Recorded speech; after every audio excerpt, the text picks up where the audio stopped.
Welcome to the Undisputed podcast. I'm your host, Jenny Taft. This podcast is the full show from today's episode of Undisputed from start to finish. They've got a busy slate, so skip Shannon, let's get to it. Welcome to Undisputed. We are live from Los Angeles. I'm Jenny Taft here with Skip Bayless and Shannon Sharpe. Good morning, guys. Good morning. Here we go. Russell Westbrook about to have a big night tonight in San Antonio as he takes over the Lakers and L.A. from your deposed king.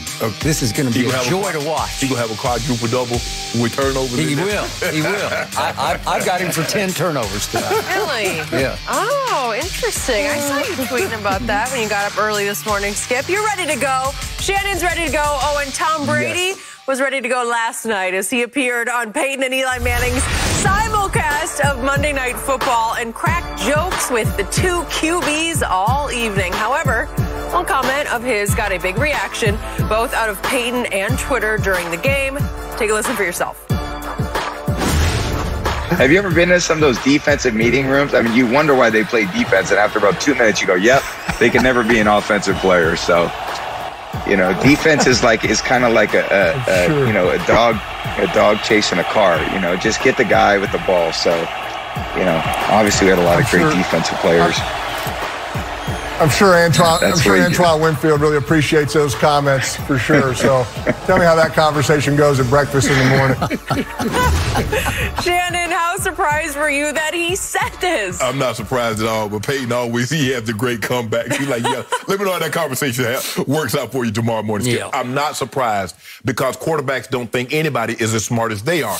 They feel, and they do, Skip. I'm not going to poo-poo that. I understand what a quarterback, I've been in meeting with John. I understand what he has to go through, has to call the plays, knows the defense, knows where he's supposed to one read, two read, where he's supposed to. But you were an offensive player. I was an offensive player, yes, absolutely. But he said the same thing about Gronk. Gronk, you play tight end. It's not that hard. Get open, catch ball, run with the ball. You're not calling plays. So this is what he thinks. Most quarterbacks think, and because he's comfortable. Skip, what I've noticed since I've had my own podcast, when people get around me, they feel comfortable around me, they'll open. True. They'll open up more. True. Just even with Tom, when I did you remember the draft, he felt comfortable around other NFL guys. He did. Tom, which would you rather have? Would you take the victory or you give a Super Bowl ring to be undefeated? What? That's no question. So, Skip, when guys get around, he's comfortable around Peyton. I believe he's more comfortable around Peyton than he is Eli. But it's another quarterback. A guy played at a very high level. And so I can open up. I can be myself. And so, he's probably going to tell him, man, I was just joking. That's TV, just entertaining. I think you guys are very, very smart. It's a lot that you guys have to do. Yeah. And they do, Skip, because guys that really study, they understand formations. They understand the route combination that teams like to run out of those formations, split, align, adjustment. And so those things, so I'm not going to, say it's just dog chasing a car, Skip. I'm not going to go as far as Tom did. But what we're starting to see, from the moment that he says, bye-bye Patriots, bye-bye Boston, bye-bye New England, whatever you want to say, he's been a different player. Be it social media, he's been more forthcoming. He's not as hesitant to discuss what's actually on his mind and say what he's actually thinking. Although he's still guarded, Skip. Now, he's not going to just, but there have been times you're like, Tom, you would have never said that in New England. You would have never done that in New England. And I think people are very excited to see this. Skip, at some point in time, people want to see that you're kind of like the rest of us.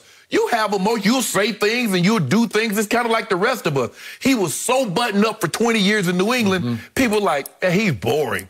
Come to find out, nah, he's not as boring as you thought he was. It was just that he was in a situation that was frowned upon. He didn't want to ruffle the head coach's feathers. He was thought of as the leader, and he knew that if he did it, everybody else would want to do it, and Coach Belichick would frown upon it. So he told the company line he was the good soldier, kept everybody else in place for Coach Belichick to do the Patriot way.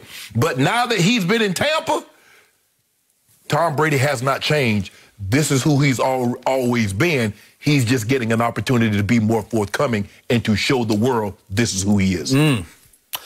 I cannot tell you how much I disagreed with every point you just made. Okay. Obviously, you are not a Brady fan. I am one of the biggest. Okay. And my message to Tom right here, right now is no, no, no, no, no, no, no. What are you thinking? Do you know how hard it is to dominate this sport at age 44, which he is doing as we speak? He's got 21 touchdown passes to lead the National Football League against only 3 interceptions. Okay. Pro Football Focus still ranks him grading-wise number 1 overall through 7 weeks of the season. In the weekend. Why would you suddenly, to your first point, let your hair down, so to speak, and let your guard down, so to speak, and blurt out a shocking shot at all defensive players? I got to tell you, I was watching this kind of like this, you know, like, okay, because he was mostly guarded until that moment, and it came out of nowhere, and he went, as they say, he kept it 100, you know, like keep it 100, and all of a sudden he's got 99 more problems. Yes. Because if I play defense at a high level in this league, and I heard that, it would really tick me off.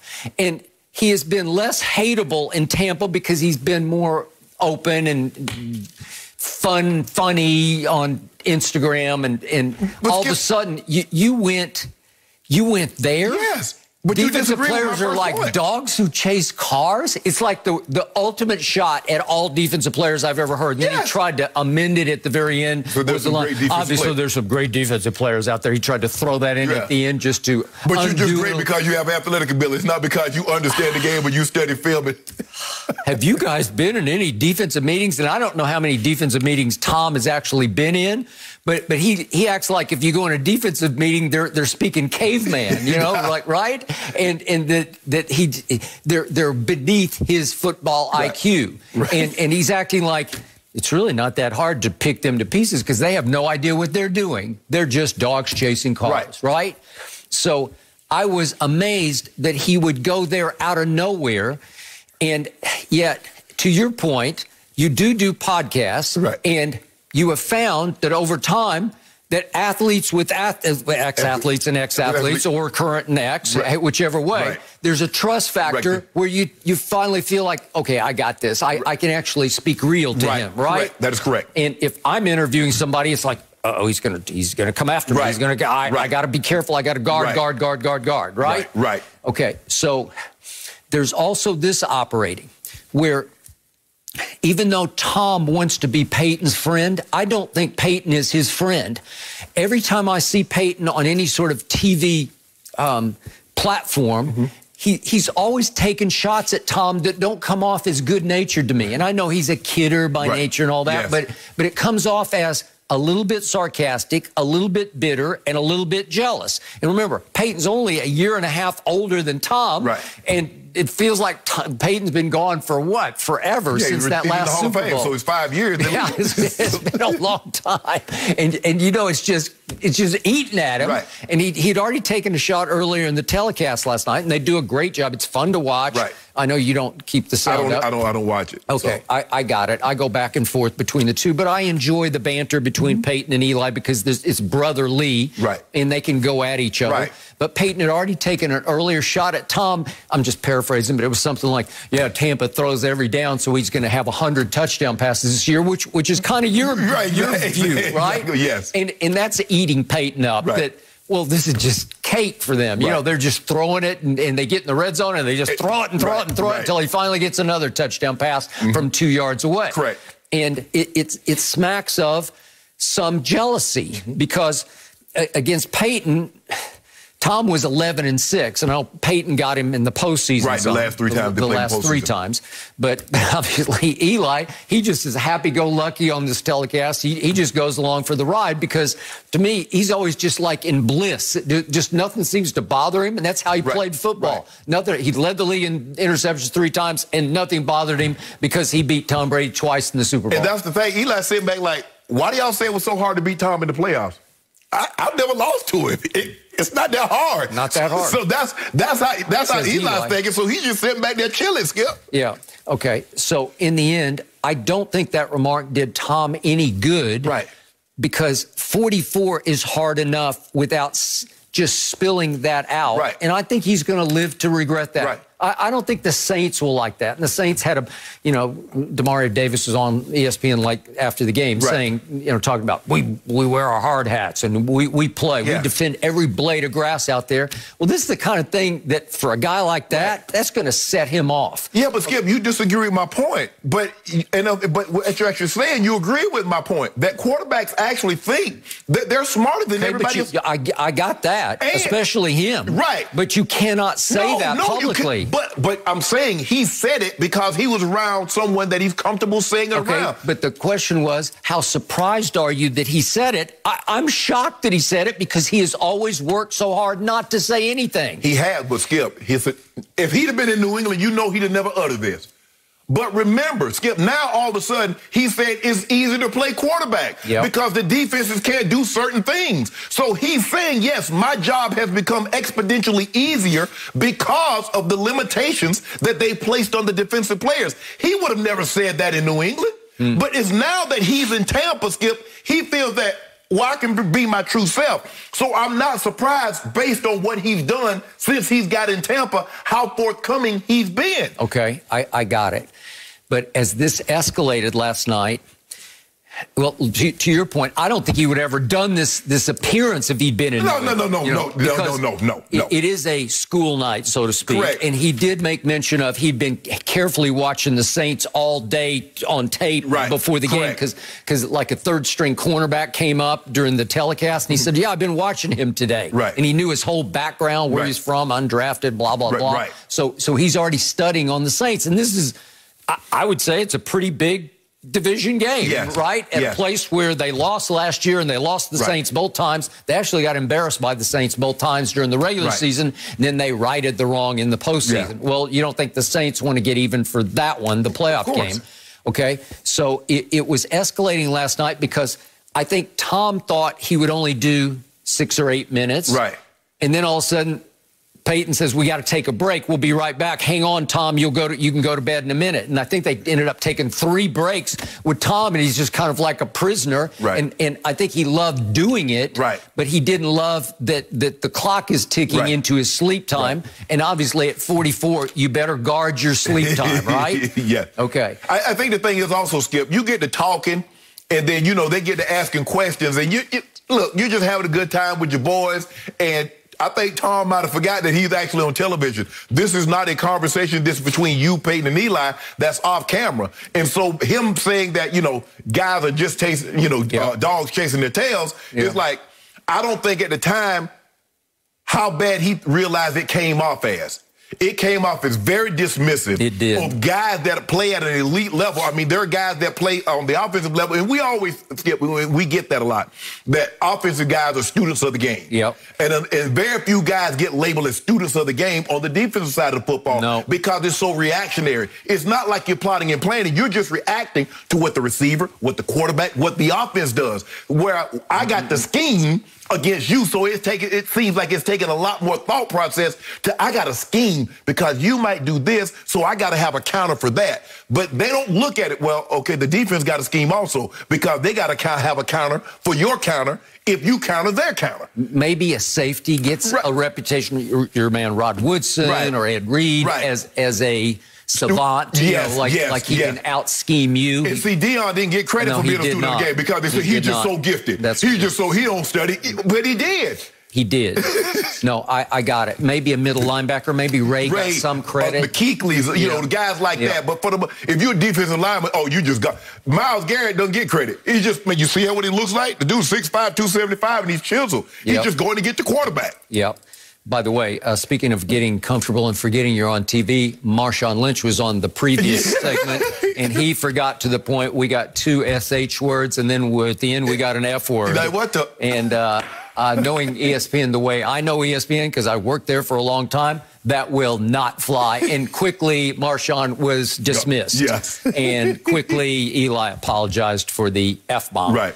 Okay, so then we get to the point that all of a sudden they throw up your favorite video of Tom. This is late in the interview of doing it's this way, 4 fingers, right? Yeah. And Tom was a little ticked, like, hey, come on, don't you guys have any blooper video we can show? I'm sure, I'm paraphrasing what he said, right? So he did not love that. And then also late, Peyton tells the story of it was the Friday before the opener at New Orleans last year. Right. So it was the one game they played at New Orleans during the regular season, but it happened to be the opener, right. Obviously middle of the pandemic. Right. And Peyton divulged on national TV that Tom called him to ask, how did it work? How did you integrate the Indy offense into the Bronco offense? Right. You know, how did you do it on right. the fly? Right. And then Peyton, before Tom could even answer, said, and I wondered, why did you wait until Friday before the opener to right. call and ask me that, right. which kind of undercut the whole point of right. the story, right? Mm-hmm. Okay, so once again, it came across to me as another shot at right. Brady, like he was saying a good thing, and then he undercut it with a sarcastic shot. Well, you look at it like, well, they were adversaries. Why would you even call anyway? But I don't look at it like that, because here's somebody that's gone through something that I'm about to embark upon. Here's a guy that left a place for however long he was there, 15 years, and now he's going and knowing, but it was totally different. Peyton was allowed to bring everything.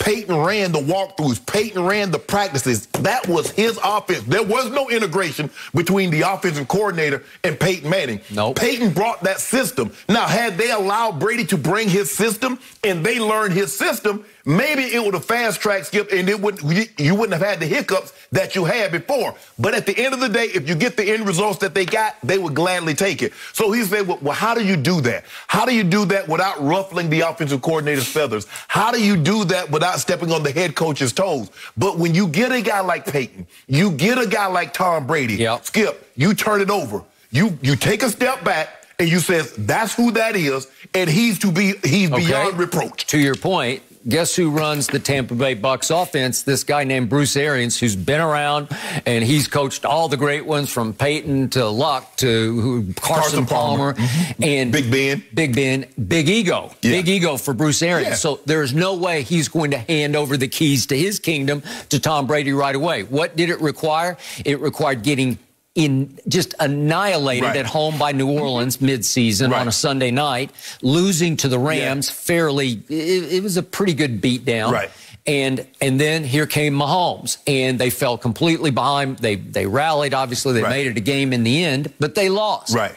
Then the bye week happened. Right. And finally, Bruce Arians had to swallow a bunch of his pride and say, okay, I give up. I give in. Right. You do it. Right. And that's when Tom took over the offense, as you suggest. And I think the thing is also, Skip, what really helps is having Byron Leftwich, because you have that buffer. Yep. So it's theoretically, and as Bruce Arians has mentioned, he's like, I don't even go by the offensive meeting room. That's Byron Leftwich's responsibility. So that's he and Tom's working relationship. Yep. And they have it, Skip, they have a great, because if I'm not mistaken, Byron Leftwich might be younger than Tom Brady. I think he is. Yeah, I think he is. Pretty sure he is. If I'm not mistaken, I think he is. Tom is 44. It's not very often that you have a football player that's older than the coach that is actually coaching him. Yep. Well, so Tom Brady won a Super Bowl last year while playing on a torn MCL that he had to get fixed, repaired, and reattached after the season. Okay. And I'm going to suggest that this is almost as bad, so he's going to have to play the rest of this year with every defensive player out there saying, they got to get it. They're coming to get it. Watch this. Watch this. Oh, we'll see. We're just dogs chasing cars. And he's going to hear that during games. When they sack him on Sunday, if they do get him. You're the car, Tom, and they're the dogs. Yep. And you better believe they're coming to chase you right now, because they already had an incentive, Skip. And look, I do think nobody wants to be the guy that put the hit on Tom Brady that puts him out for a career.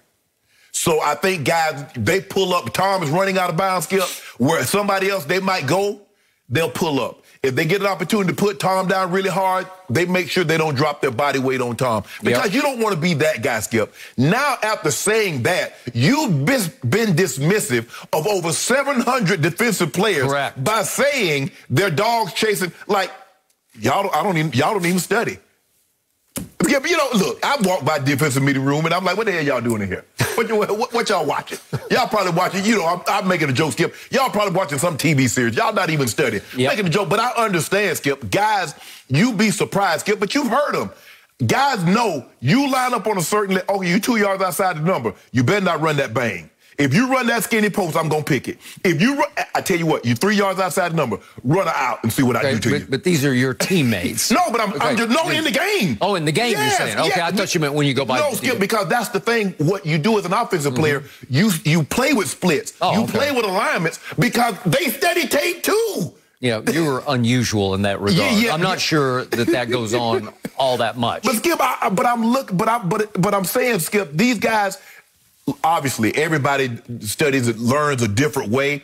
But if I got to spend all my time watching this tape, Skip, I've got to pick up something. I'm trying to gain an advantage. That's why you watch that tape. There's a reason why nobody just like, okay, just go play on Sunday. Yep. You've studied tape. There's a good chance that Tom got a head start and he started watching New Orleans on Sunday after the game. When he got home, he probably, spent a little time with the kids. He probably got an hour in, got a head start. And like he said yesterday, he had been watching New Orleans all day. So you get a head start. You're trying to consume as much as you possibly can.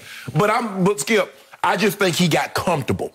And he can't, and I think once he thought about it, he probably like, damn, I was very dismissive. There's some great players that obviously are students of the game, and I came off as being dismissive and saying that they're basically just athletes. They're not students, as opposed to saying all offensive players. And I get that, Skip. I've heard it before. As a defensive player, it's like, hey, son, you play man football. You got that man. I got it. So, and Tom is... That's something that you say in the locker room, Skip, but we don't say that publicly about somebody. I'm going to predict that Tom will try to, quote-unquote, walk this back in his media availability. Yes. I think it's on Wednesday. Probably so. I think it's Wednesday. But just listen. He will try to distance himself from this and try to eliminate it, because he eliminated a lot of the shots that they were taking at him last night. How does he deflect for the most part? He just chuckles, and he's got a great chuckle. He just kind of laughs. He can laugh at himself. And then all of a sudden, this came out of nowhere. And maybe to your point, he just forgot where he was. Well, Skip, what happened was Jameis was like 5 yards down the field and pump fake, and the guy jumps up, and Tom is like, what the hell are you jumping for? The dude's right there. He's like 2 yards in front of you. He's way past the line of scrimmage. He can't throw it. So that's what started it, Skip, is that Jameis was beyond the line of scrimmage, and he pump fakes, and the guy jumps up like he's going to knock the pass down when Jameis has already ran for like 7 yards. And so Tom is thinking like, what the hell? There's a real guy in there, and I've told you this from the start. I've nicknamed that guy Psycho Tom. And he comes out in the biggest games and the biggest moments because he goes completely crazy, and he'll go get in Honey Badger's face during the Super Bowl and go back and forth with him. But I didn't expect Psycho Tom, so to speak, to come out and play on national TV last night, but he did. Well, Skip, if he says this about Gronk, Gronk's his friend. So Gronk is not going to give it a pass and thought, well, that's what I do. I get open, I catch ball, I run football. You can say that about a teammate. You can say that about a friend. That's like classic sandbagging to me, where you're trying to undercut. Because they say Gronk's a savant. He is. He's brilliant. Absolutely. Okay, and so I think it's like trying to deep DBs like into thinking, oh, he just sees ball, catches ball, runs with ball. There's a lot more going on. Of course, you have to understand it. We saw it opening night when they ran that play against the Cowboys. LeGronk had to see that on tape. He did. He had to know the situation. This is what they like to do in this down and distance in this area of the field, and he has to recall all that information. That's the thing with a quarterback, and that's why I give the quarterback so much credit. Skip, the information that they have to recall over and over. All I got to do is recall, okay, they're in this defense, this guy's covering me fine. But he has to recall that information and know where everybody else is on the field. Well, good luck, Mr. Brady. I'm curious how his teammates do talk to him today, right? Like, they'll have a few questions for him. I have a feeling you might hear it from a few guys. Oh, really? Really? That's all we're doing? No mercy. FoxBet Super 6 wants you to stack the cash, so scan the QR code, download the app, and enter the free-to-play NFL Sunday Challenge contest. Make your picks and then invite your friends to play as well. The more people who enter, the bigger the jackpot gets. Good luck. Hope you win some money. Russell Westbrook has been struggling, to say the least, after joining the Lakers. The former MVP is averaging just 12 points and is shooting a pedestrian 19% from downtown. Russ spoke about his transition of playing alongside LeBron and AD, saying, quote, "It's a process." Shannon, what is Westbrook's line tonight? Does he put it together? Probably going to be busy. Skip, you know what? I'm going to say he had 15, 10 assists, 7 rebounds, 7 turnovers. Oof.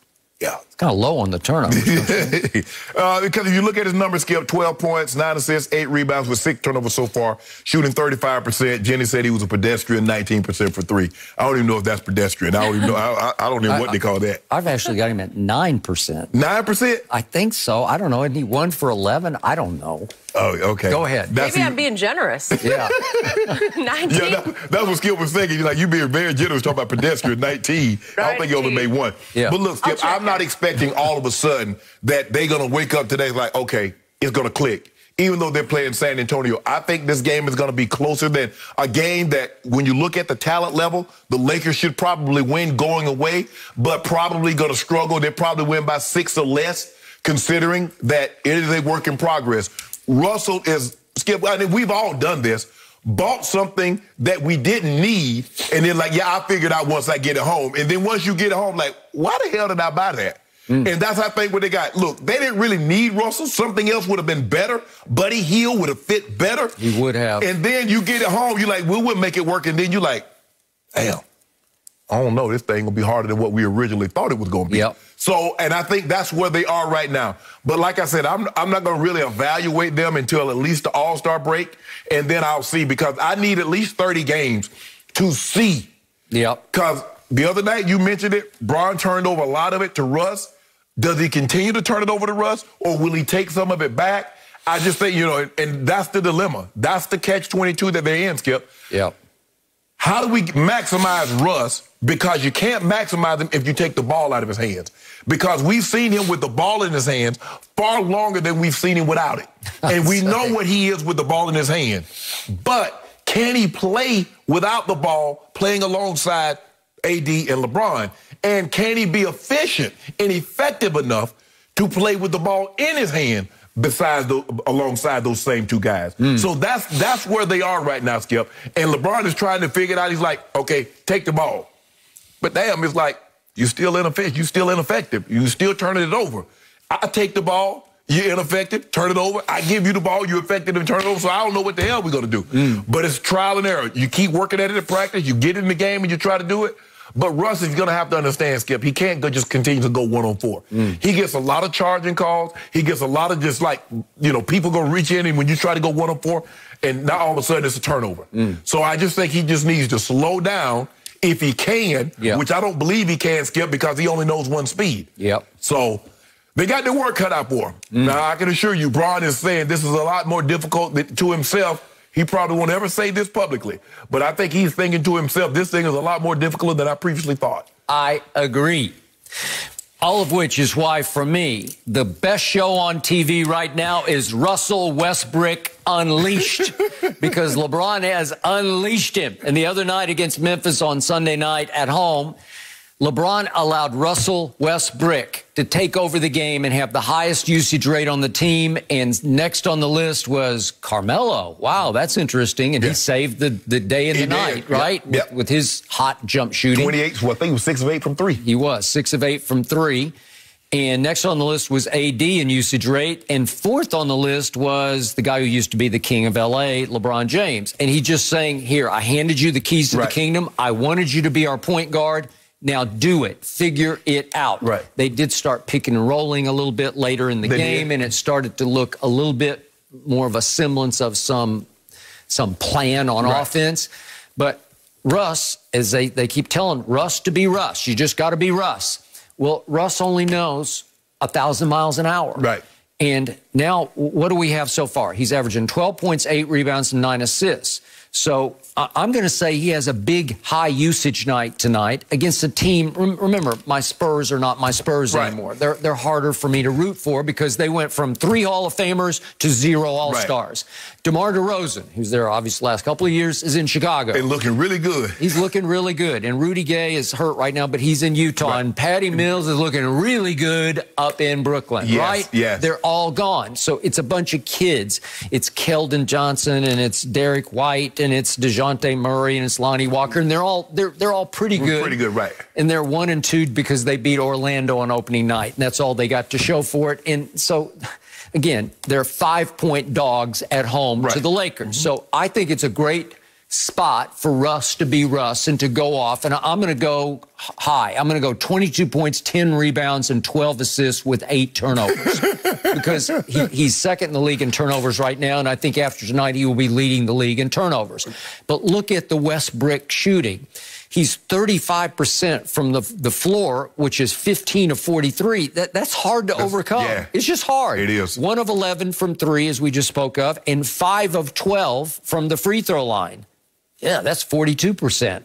So that won't work. Of the 106 qualified free throw shooters so far, he's 105th. Only to Draymond is worse, because Draymond is now 5 of 15. He's 5 of 12 as Russ. Right. Okay? So it's like wrong. So when I've watched the 3 games, I will see flashes of greatness from Russ because he's as athletic as anyone this side of Derrick Rose at the point guard position, and he still is. Yes. And he can still get up and down the floor. Right. He can fly. Yeah.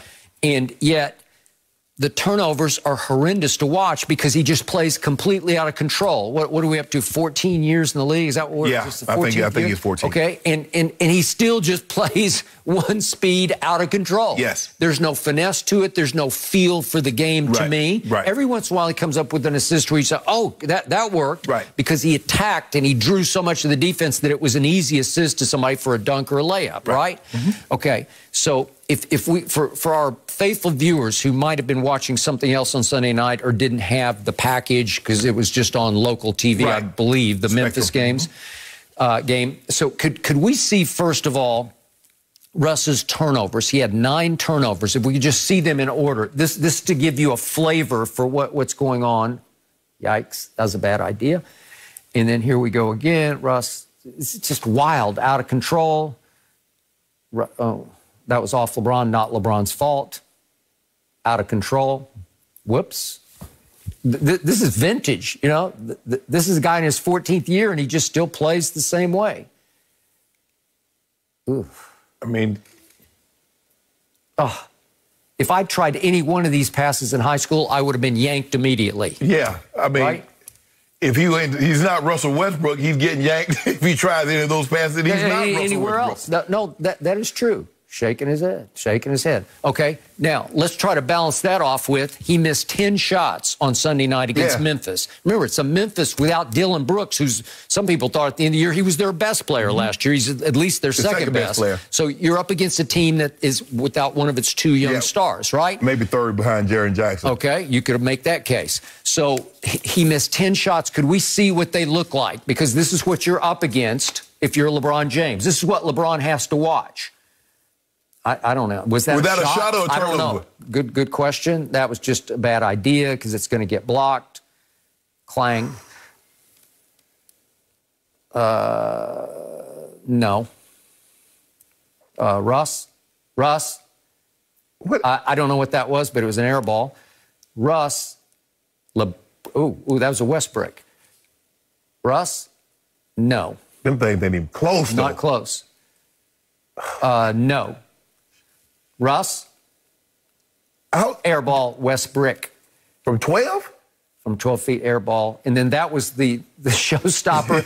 he shoots a driving left-handed something so hard off the glass that it was Melo's night, so it caroms off the glass, misses the rim long, and goes right to Carmelo. And trust me, it was not a pass. No, it was not. For a putback. It was a crucial play in the game. Right.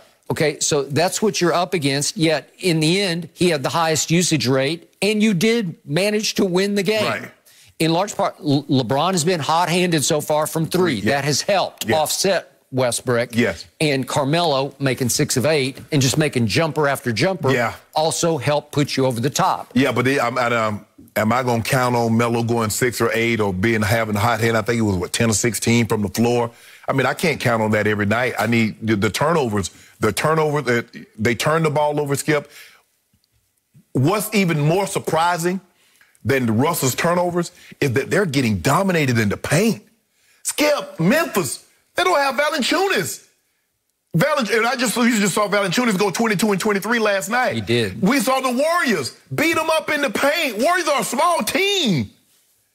Yeah. The other night, Phoenix, Come on. The Lakers getting out rebounded, getting beat up in the paint. That's even more surprising than Russ turnovers because we knew Russ was going to turn the ball over. I penciled him in for like, Skip, he's going to give you 4 or 5 a game. That's what he is. I mean, to say Russ is going to just average 2 to 3 turnovers, like he's going to be a low turnover guy like a Chris Paul, that ain't happening. So he's going to be probably 5 or more for the season. Once again, as we talked about before the season started, he has led this league in turnovers 4 times and been second 4 times. That's 8 years of high turnovers. Yes. So that's probably not going to change this year. You would like to see it, but I don't believe it's going to change this year because, Skip, at some point in time, we got to say, okay, the guy's who he is.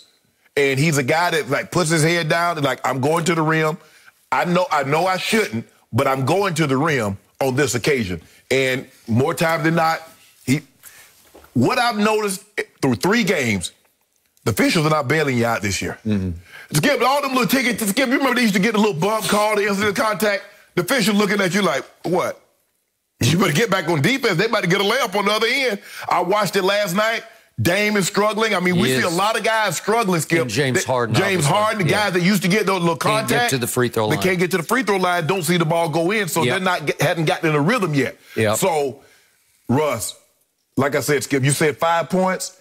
It's going to be 5 points or less because they're going to struggle because the turnovers will keep a team in the ball game. They get out to a 12-point lead, and then they come get 3 turnovers back-to-back, and next thing you know, a 12-point lead all of a sudden is down to 4.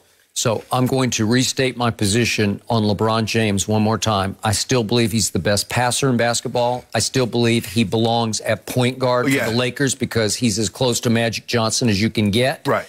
And he was born to play point guard, and you could argue he's born to play point guard in Hollywood for the Lakers. And yet the irony here is his flip side, it's almost like his dark side is Russell Westbrook, like out of a horror movie. It's his alter ego side is now at point guard that should be his position. Right. And you got to live with the horror movie that is Russell Westbrook. Right.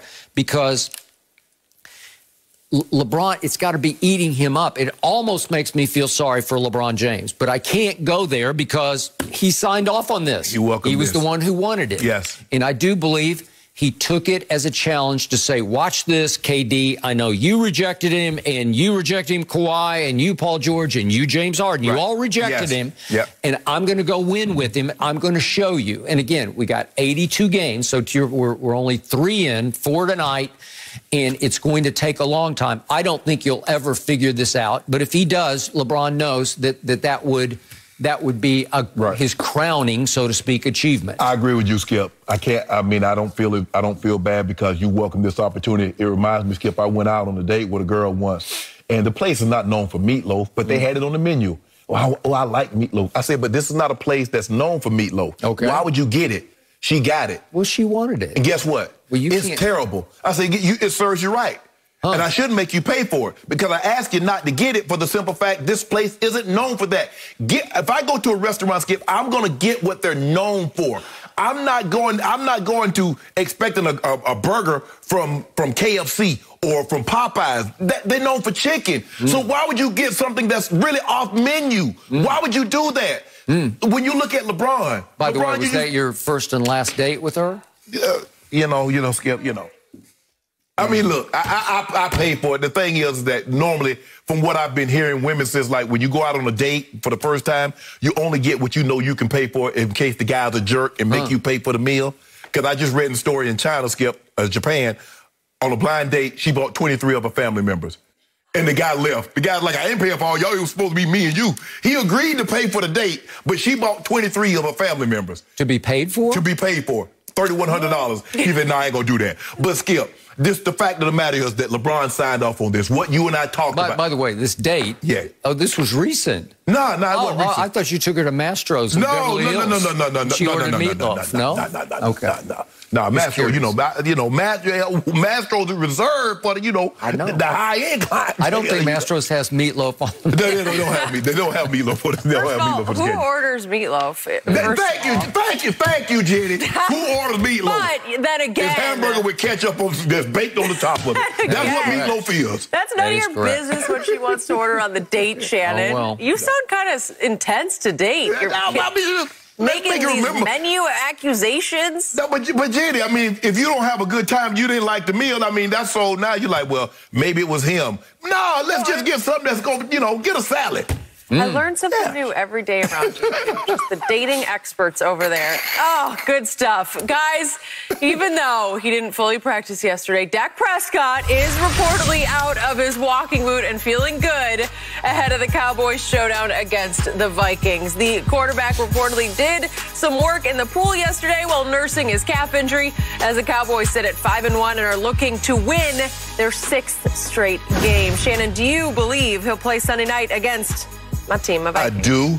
I thought the thing was, Skip, because he had the bye week, that was going to give him an extra week of recovery. Yeah. Plus, if I'm not mistaken, I saw him at the start of the hockey game. And normally, when guys have injuries, especially lower leg injuries, they don't want you because the training staff is going to ask you, don't stay off it. Don't walk around. You don't want to, I'm sure it wasn't like he just got dropped into the arena. He had to walk from his car, walk down to the arenas, things of that nature, Skip. Yeah. So for me, I'm not as concerned maybe as they are because maybe, they're up close and personal, so they get an opportunity to see and, maybe it's sore to the touch still.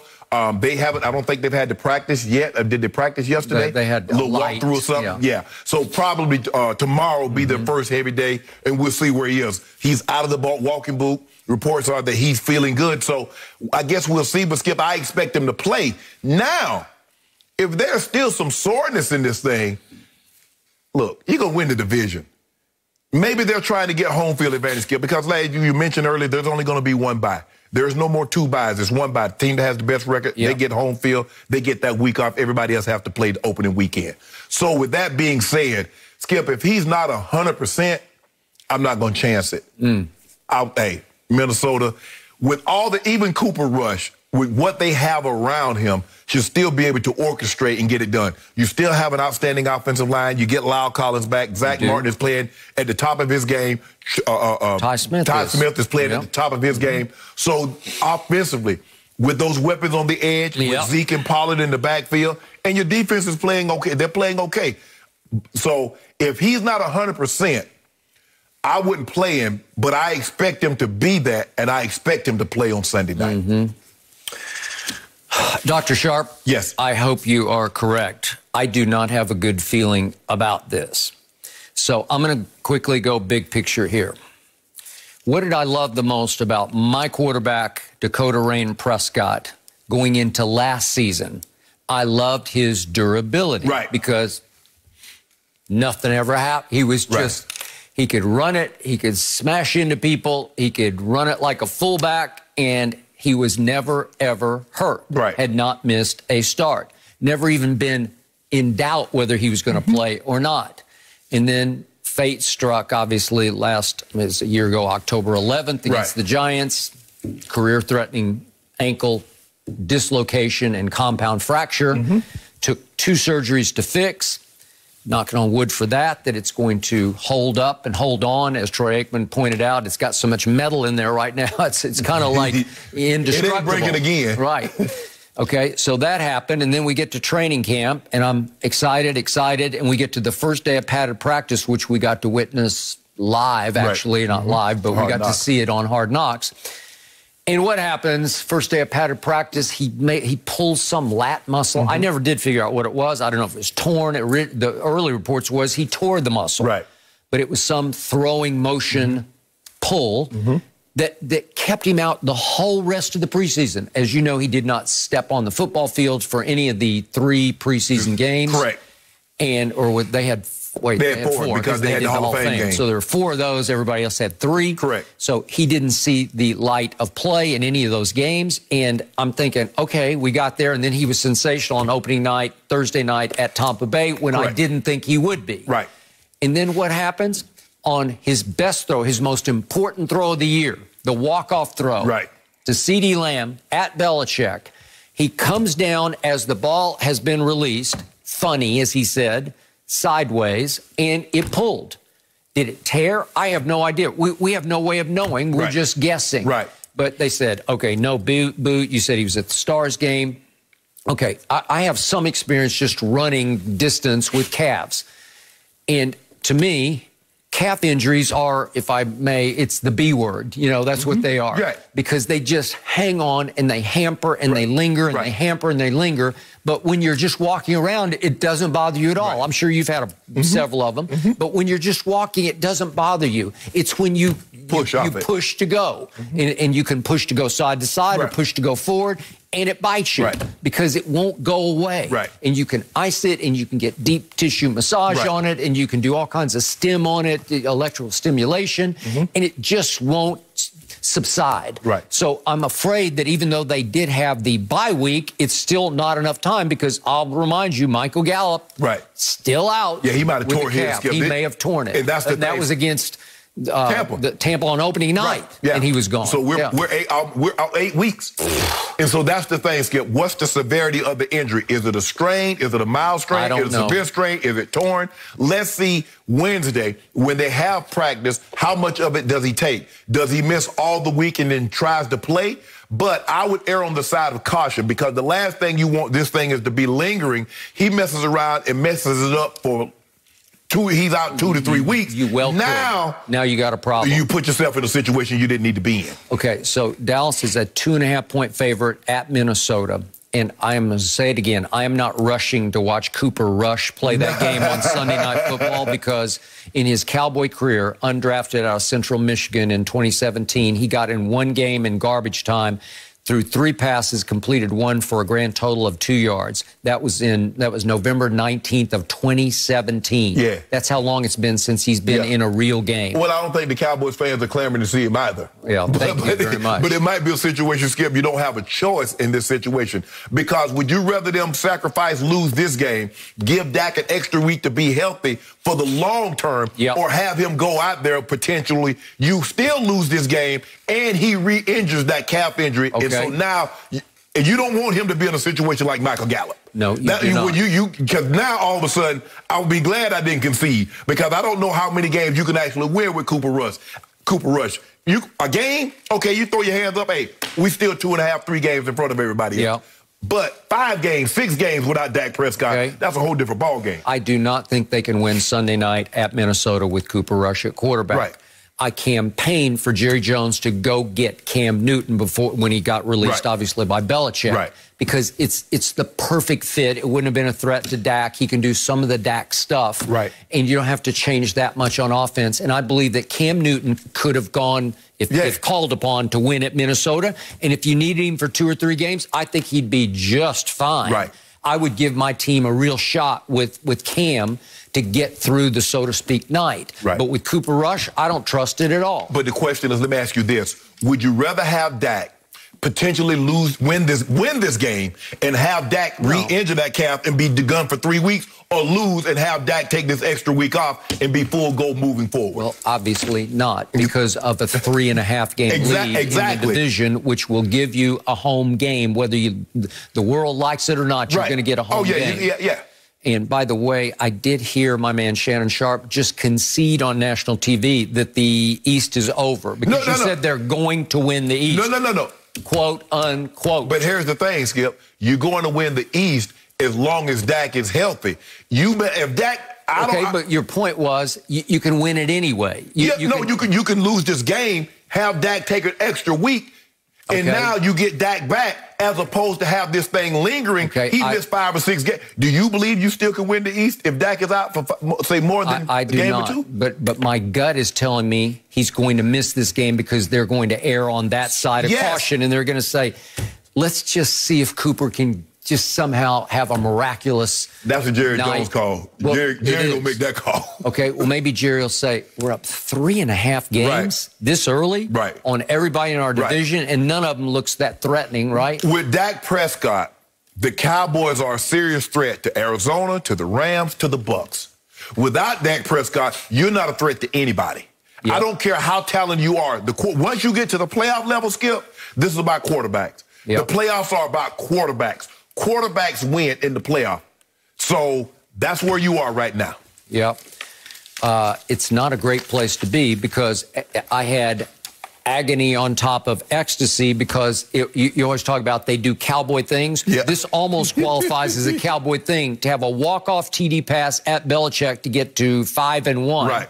and hear moments after the game, Dak's hurt? Right. Where did that come from? Here we go. But you're sitting pretty. You're 3.5 games up. You're in the catbird seat. Yep. You riding around. You in the parade, and you just waving like you the grand marshal and everything. Yep. You feeling real good about yourself right now. Yeah, but I just need my quarterback to get over this thing that could nag us the rest of the year. Well, I think if you give him the adequate enough rest, Skip, you probably can dodge that bullet.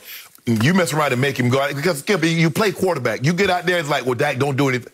What you mean? I'm a quarterback. I got to dodge guys. I got to push off. I got to drive and throw the football. Yep. What you mean? How can I protect my calf? No. Well, all I know is Shannon Sharpe just conceded the East to me, nothing. and I love it. Let me see what Dak is in 2-3 weeks. Yeah. It's too soon. We got to wait and see how he is. I can get back in it. You're you got always your voodoo doll. remaining confident over Sticking there. pins in your voodoo doll. I know it. No mercy. Green Bay will likely be without Davante Adams on Thursday Night Football after he tested positive for COVID. And with the news, the line swung 2.5 points, and the undefeated Cardinals are now favored by 6 against the Packers, according to Fox Bet Sportsbook. So, Shannon, do you give the Packers any shot without Davante here? Well, Skip, I wasn't picking the Packers even if they had Davante. Wow. But there's a small chance. It's football. On any given Sunday, or this happened to be a Thursday, anything can happen. But I'm not trusting the Packers defense to hold up against Arizona because I saw what Taylor Heineke ran for almost 100 yards. What the hell you think they're going to do with Kyler Murray? And he has D-Hop, he has A.J. Green, he has Rondale Moore, he has Christian Kirk, he has Zach Ertz. Look at that offense. They can run the football with Edmonds and Connor. And no. Davante Adams has more yards than the other guys combined. What? That's it. He either throws it to Davante or he throws it out of bounds. And I'm supposed to pick them on a short week in which you got to travel and go be the undefeated team. Sure, it can happen, but I'm not putting any of my money on it that it's going to happen. I got the cards. They get Chandler Jones back. J.J. Watt is starting to pick it up a little bit. Nah, Skip. Yeah, can they? Sure, but Davante is where they have Lazard and Randall Cobb and Tunyon. Skip. He said his name is Tunyon, so let's call him Tunyon. Skip, but no. They're 20th in rushing, only had 57 yards last week against Washington. Now, I don't like Green Bay chances, even though they have Aaron Rodgers, and we know what he represents. I do not like them in this spot on a short week, given that and without their second best player on the team. So this begs a big question here. Yeah. The line just moved 2.5 points. Exactly. Because of a wide receiver. Yeah. Who plays for a quarterback that you say is transcendent, is the greatest thrower of the football ever, says the Hall of Famer Shannon Sharpe. Yeah. Well, which comes first, the chicken or the egg? Because it feels like the egg is coming first because the egg is actually the wide receiver, Davante Adams, who is actually making Aaron. I wouldn't go that far, Skip, but I would say this. There are not very many non-quarterbacks that's more important than Davante.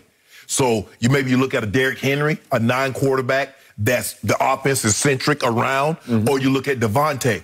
Aaron Rodgers, the targets that he gives this young man, he had already over almost 800 yards receiving. So he's so heavily involved. He's actually second in targets to Cooper Kupp. Yeah. Who Stafford just leans on like, I'm going to throw it to Cooper Kupp. I think they try to give Cooper Kupp 2,000 yards. I know, but I don't think defensive coordinators think Cooper Kupp's going to kill me today. Yeah, but he does. But he does. Yeah. But with Davante, if I'm trying to defend Davante, I'm like, I can't. Right. He's too big. He's too powerful. He plays with this supreme athletic arrogance where you just know you can put 3 on him and he's just going to get open and catch it. But Skip, the thing about Stafford, he will throw the ball to Woods. He will throw the ball to Jefferson. And they are lethal. Yeah, he will throw it to Higbee. Yeah. Aaron Rodgers is basically looking for Davante or he's throwing it out of bounds. Almost every time. Yes. If he can't find him, he might flip it to the other Aaron coming out of the backfield. Exactly. Right? Yes. Okay, and he wanted, he campaigned to get Randall Cobb back. And look at his catches. They're way down the line. Like he's almost an afterthought in this offense so far. Maybe that'll change. Now, they do get Valdez-Scantling back, who is their deeper threat because he can fly deep. Once he gets unwound, he's a long strider, deep threat. But he's one of their top targets, and he's been out for a minute. Yep, he has. So Eric, but basically, Eric favorite guy, like, okay, Devontae, Scantling.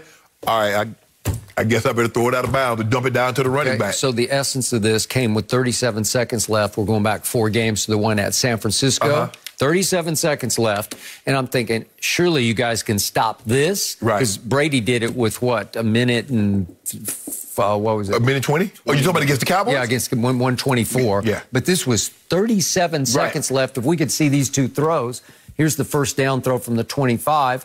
He just says, oh, there he is. I'll just throw it to him, and he'll go up and snatch it. And now you're back in business, but this comes to 3rd and 10. Now this gets to, here's the same throw again. I'll just throw it up there. Wow. 49ers everywhere, but 17 snatches it. Now it's from the 50 on 3rd and 10. And he just waits. And I'm saying, how could you not cover him on 3rd and 10? I'm just trying to figure out what a DB is. I don't even know what was just open. Yeah. Thank you, I got this. And now guess what? We're in the field goal range. Yeah. And it took a 51-yarder by Mason Crossbar. Bang, he did it again. He's had his moments, good and bad. Yeah, I know. But he made it, and they won. Yeah. And to me, I don't know a quarterback who is more dependent on one receiver than Aaron is on Devontae. Right. I have never seen anything quite like it, and I'm not condemning it because I'd be the same way. Exactly. Because I just watch him. I watch him warm up, and he just looks unguardable to me because he's so big and strong, and he can leap, and I don't know what's not to love about him, and Pro Football Focus grades him #1 overall. Well, Skip, but when you look at it, you look at what he is, the talent level. Because if you look at Kansas City, you have Tyreek and you have Kelsey. Yep. So if you double Kelsey, we still got Tyreek. Or if you go to the Cowboys, if you double Amari, you still got CD. Yep. I mean, so everybody has like a second option that's very good. Yep. I mean, are we looking at any of the second option for the Packers as being very good or just okay? So he has 52 catches, does Devontae, and then it drops for Aaron Jones, it drops to 26. So he has half of what Devontae has, and he's second on the list. Right. Then it drops all the way down to 15 for Tunyon and Lazard. They each have 15. Right. And then you have to drop to 14 to find Randall Cobb. Right. Well, that's just silly. That's like, how could you not go in the game and say, let's put 3 on him? Right. Because we got to take the security blanket away, and maybe we got a shot here, but nobody can stop. Right. I'm going to make you beat me with Lazard, Valdez, Scantling, or Randall Cobb or Tunyon. I'm not going. I know Devontae can beat me. I've seen it week after week, year after year. I know what he can do. But for whatever reason, they're like, nah, we're going to play our defense. We're going to let him get his, and okay. So I first noticed this in 2017 when they came to Jerry World. Yeah. Remember, it was a big shootout. Right. And then on the key play of the game, the back shoulder fade twice. He was back shoulder fade twice. Devontae, and I didn't really get him yet. I knew him, but I didn't get it. Right. And it's to little Jordan Lewis, who's like 5'11", maybe, and he barely misses the first one. And Aaron just says, well, we'll just run it again. And they just do the same play again, and it's a touchdown, and that changed the game. Whoops, I lost my pen. But the point is, he is everything to them. And in my career of covering this league, I have never seen a point spread swing 2.5 points over a position that a lot of people devalue and say, we go back to, there's an immortal Gil Brandt line back in the day, which I cannot repeat on national TV, but it was about devaluing wide receivers.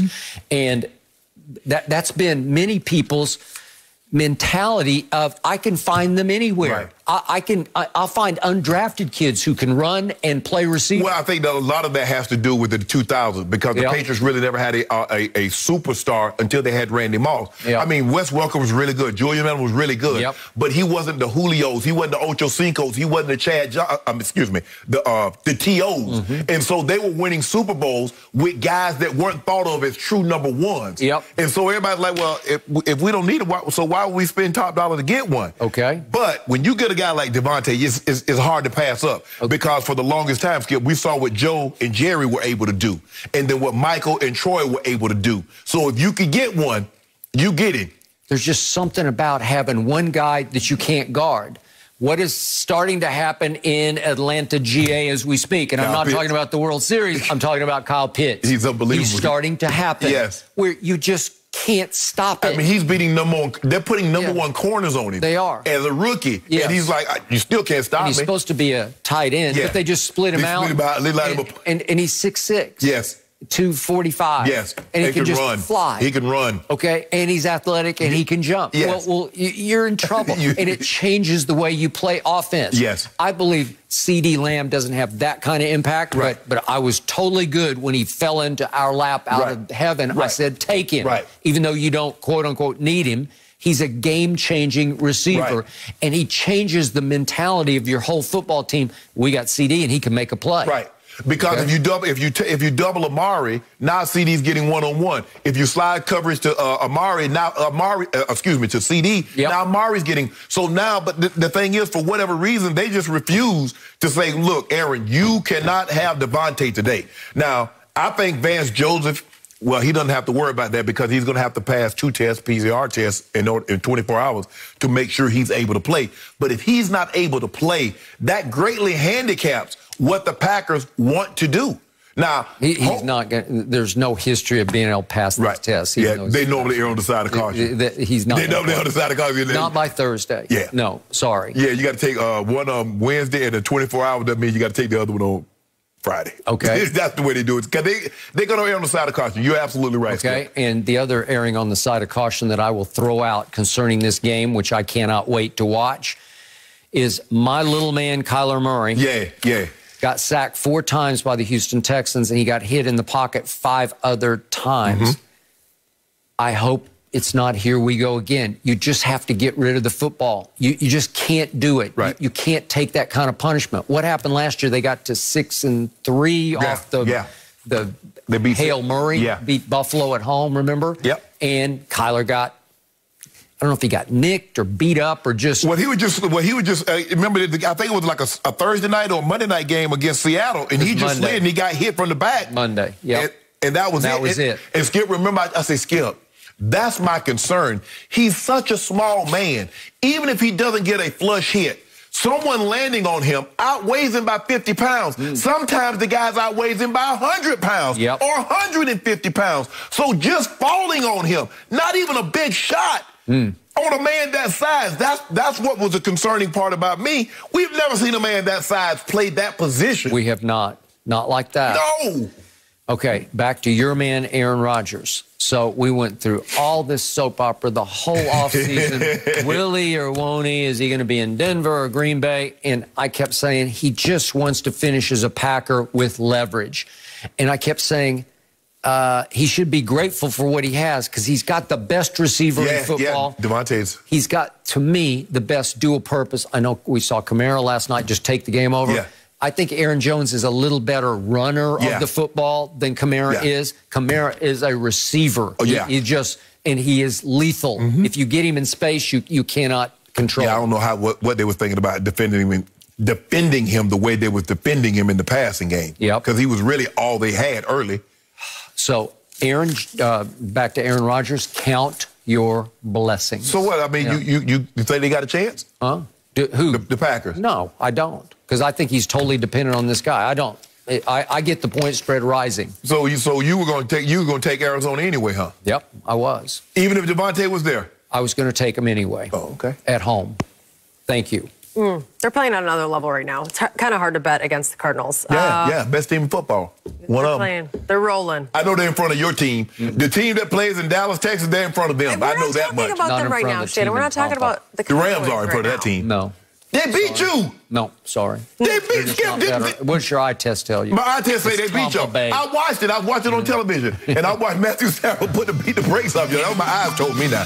No mercy.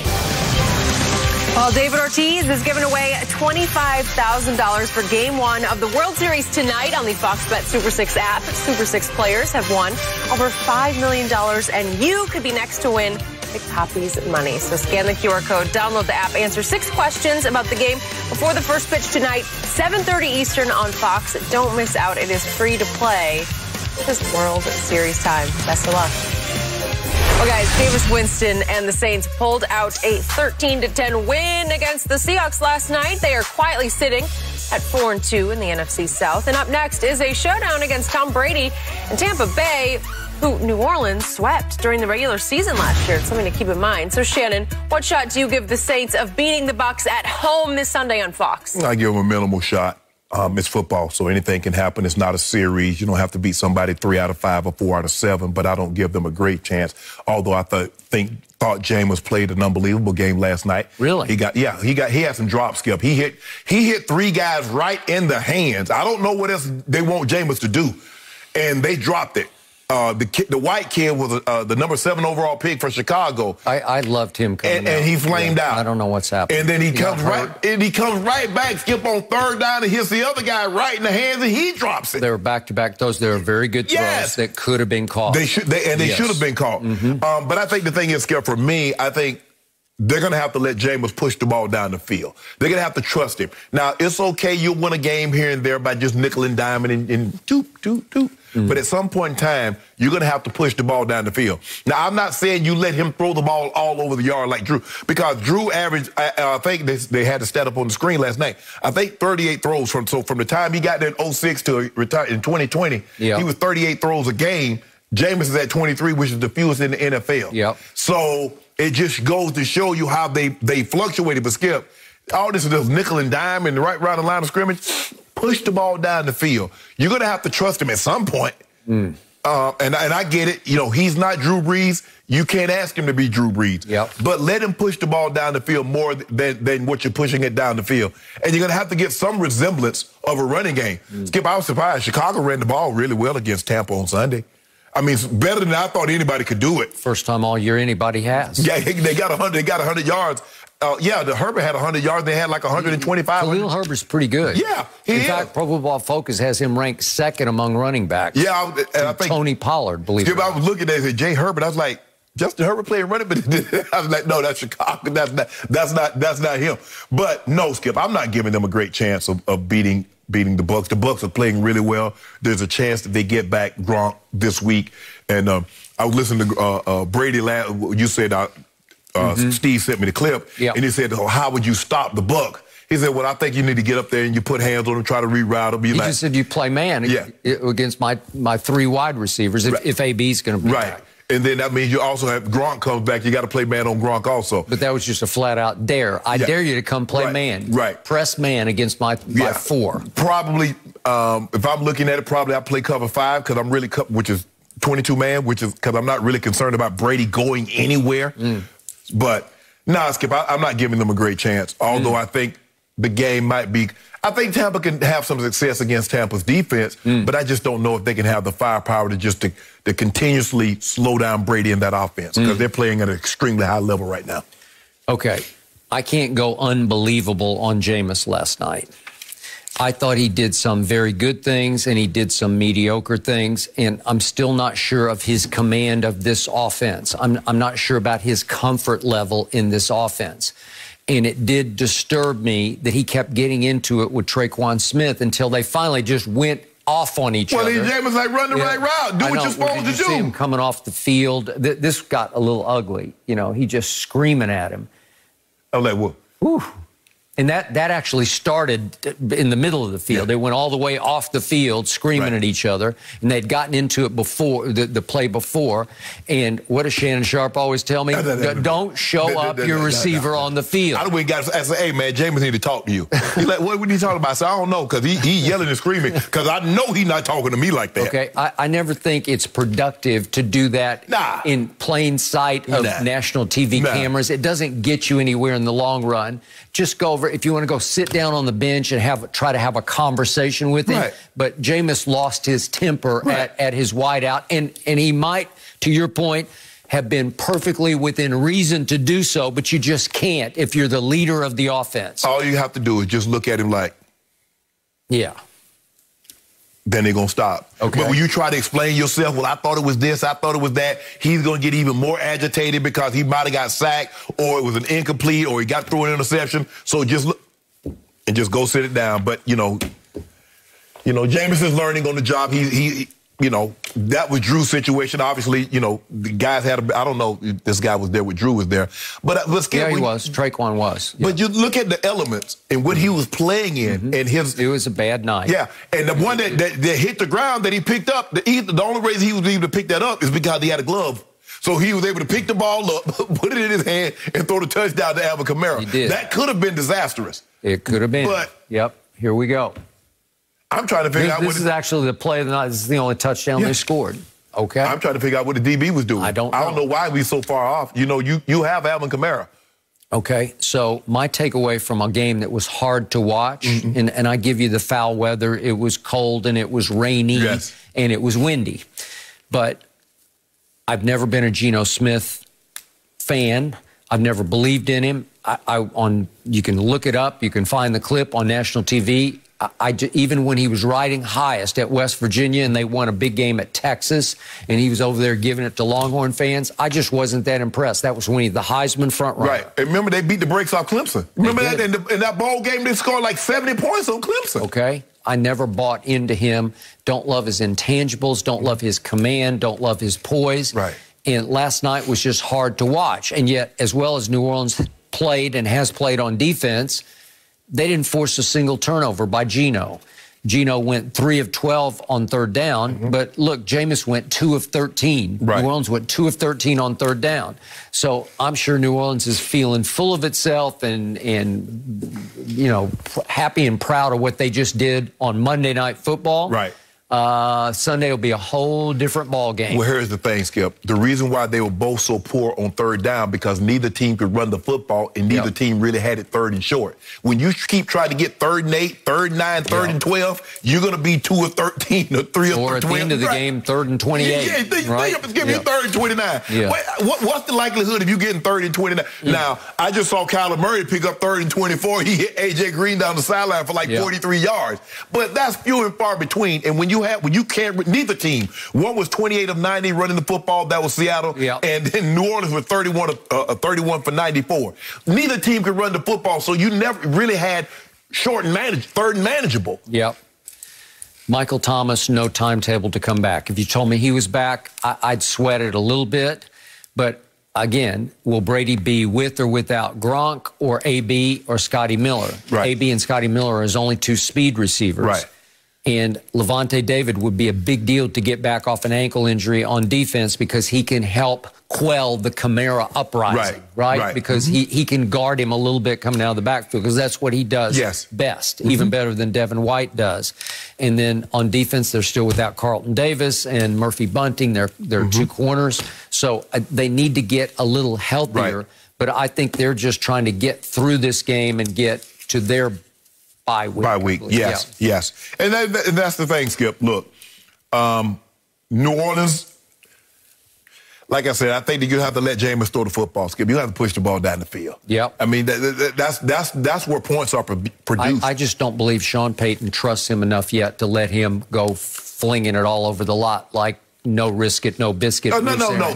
Because this offense doesn't require that. But I'm saying at some point in time, because I thought he did a great job of throwing the ball down the field. He saw the guy, they had a route on, Skip. He saw it was double covered. He shoots it out of the end zone. Good job. Back in Tampa, he was going to try to fit that ball in. I agree. But it shows the evolution, Skip. But I thought those rail throws that he had up the sideline, I thought they were very good. Yep, I will buy that. But the Bucs are 5-point favorites. On the road? On the road against their arch rival in the Superdome, and I got the Bucs covering. Yeah. I don't believe you can beat Tampa just checking the ball down. So you have come around. Tampa is the best team in the NFC. No, I didn't say that. I think that's what you were just saying. No, I said the Rams. Did you not see Matty Stafford? Matty? He's now Matty Stafford? I didn't know he was Matty. And Cooper Kupp. Cooper Kupp better than anybody y'all got. So he's the new Matty Ice? Yeah. OCK, that's what they call him at the crib, CK. Do they? Oh, yeah, Cooper Kupp. Really? Whoever thought we'd see a white wide receiver? Yeah, cooking. Well, we had Jordy. We had Jordy for a minute. We had him for a minute. Jordy, Thielen. And Cooper Kupp is leading the league in everything? Everything. How is that possible? He's the Triple Crown right now. Maybe it's the pandemic. I don't know.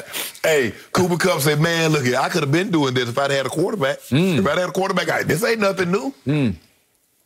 Well, they got even. They showed you. But he's stuck in Detroit. No. Y'all may have to, see, I need y'all to come back on this turf, this fast turf, where them speed receivers be doing damage to y'all. I'm sorry to inform you this, but the Buccaneers are going to have the #1 seed in the lone bye in the NFC, and that means that the Rams are going to have to come to Tampa. The Cardinals might have the #1 seed. They will not. You don't know that, Skip. Yep. I mean, because look, Seattle, Russ, all I know is Russ going to piece him out after this year. You think so? Yeah, Russ gone. All I know is he's out there going through the motions, and it looks sad to me because he's like running the plays with no football. Yeah, I mean, So. he gave, with that thumb, with middle finger. What are you gonna do, Skip? And plus, he's like, Pete Carroll still want to run the football and play defense, and he don't have that type of defense anymore. And he don't have those kind of running backs that can run like beast mode. So Russ like, man, let me go on somewhere. Denver, I recommend. And get on the pot. You're trying to get anybody to Denver. First it was Aaron Rodgers. Yep. And who knows? I think we're about to talk about Deshaun. I'm sure he's... D-Y. Okay. Oh, yes, sir. Yes, sir. Okay. Here we go. I'll take him. Seriously? Somebody save the Broncos, please. Please. You're just going to throw it in as much as you can. You're trying, Shannon. You're doing the best you can from afar. No mercy.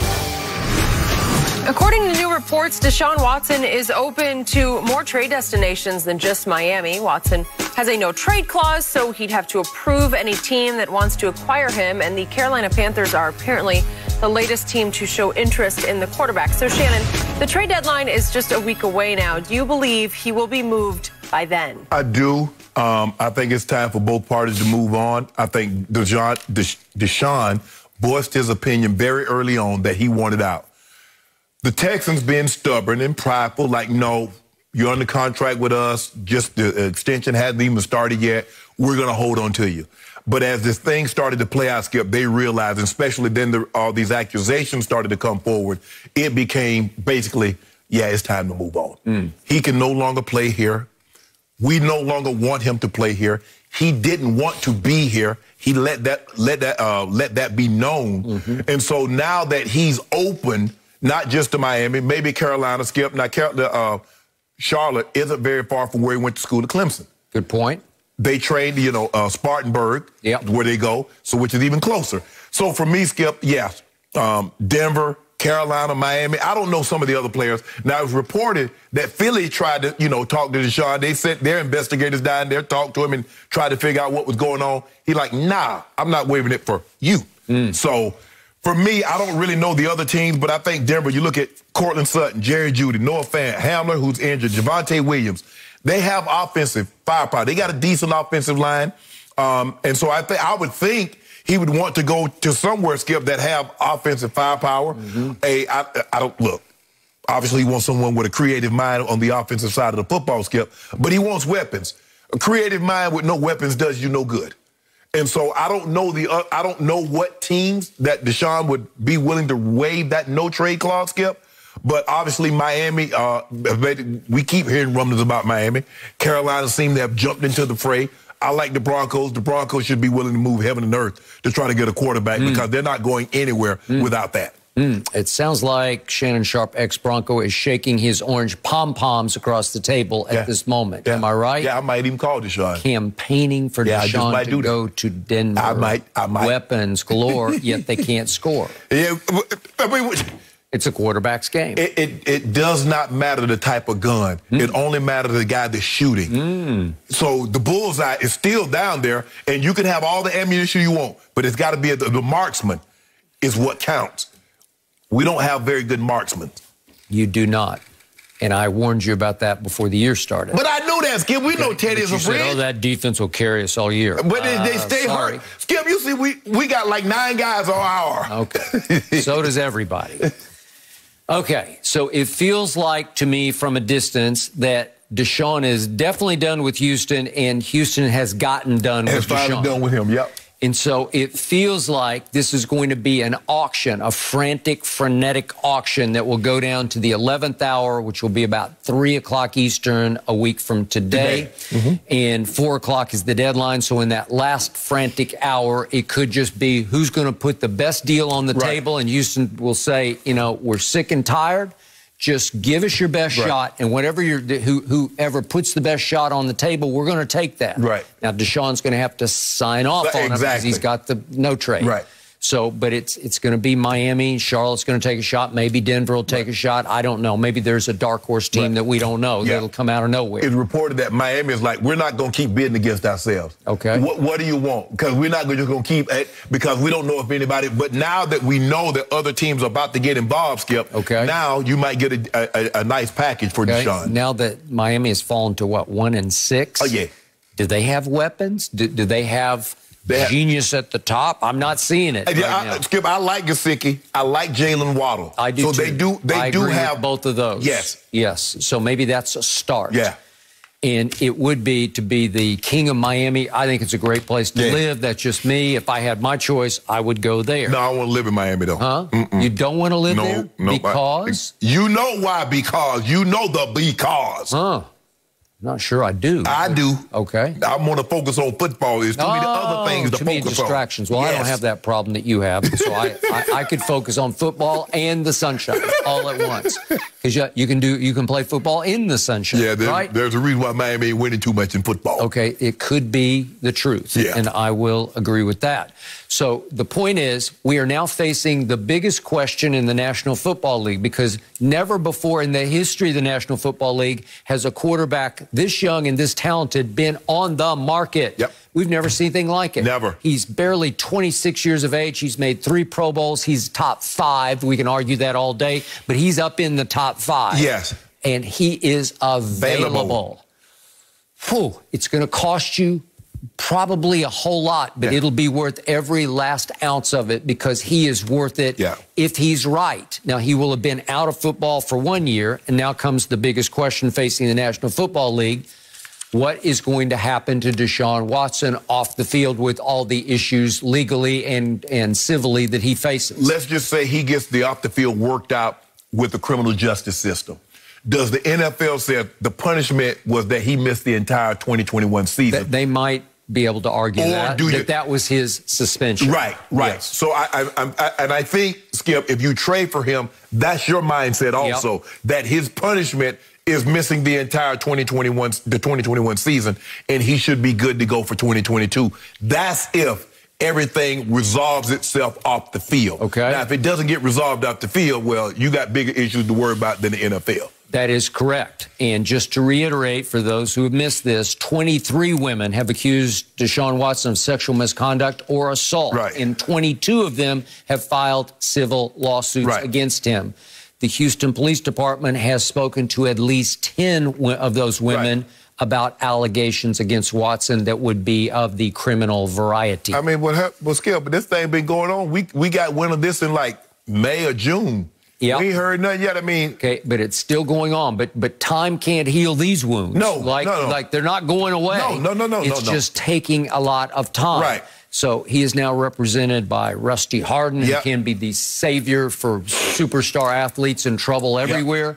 And he's got quite a track record of defending said superstars in trouble. Roger Clemens, I think he Warren Moon. Yep. And can he manage to get Deshaun out from under all this? I have no idea. All I know for sure, for me, viewing Deshaun, I will never think of him the same way off the field. Like, I just can't even compute the fact that many women have accused him. And Rusty Hardin keeps arguing that, well, a number of these encounters were consensual. Right. Well, here we go. Right. All right. So that's going to have to maybe be proven in court. And that's the thing, Skip. Once something gets uttered like this,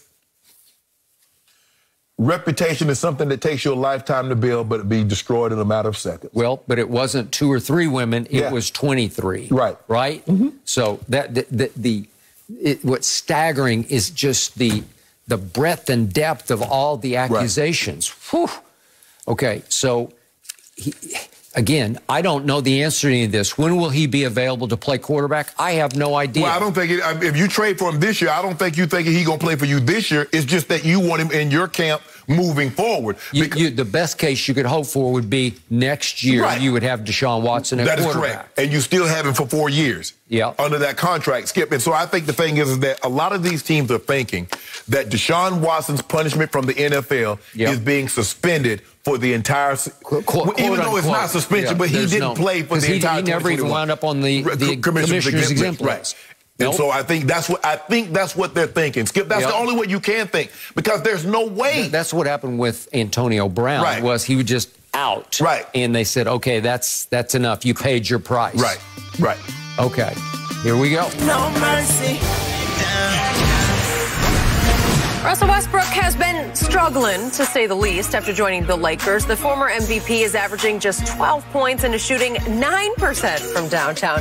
Russ spoke about his transition of playing alongside LeBron and AD, saying, quote, "It's a process." So, yeah, remember, guys, I said 19 earlier. I was being generous. It's 9. We're now joined by First Things First co-host Chris Broussard. Chris, from what you have seen, I know it's only 3 games. Will this work with Russ at point guard?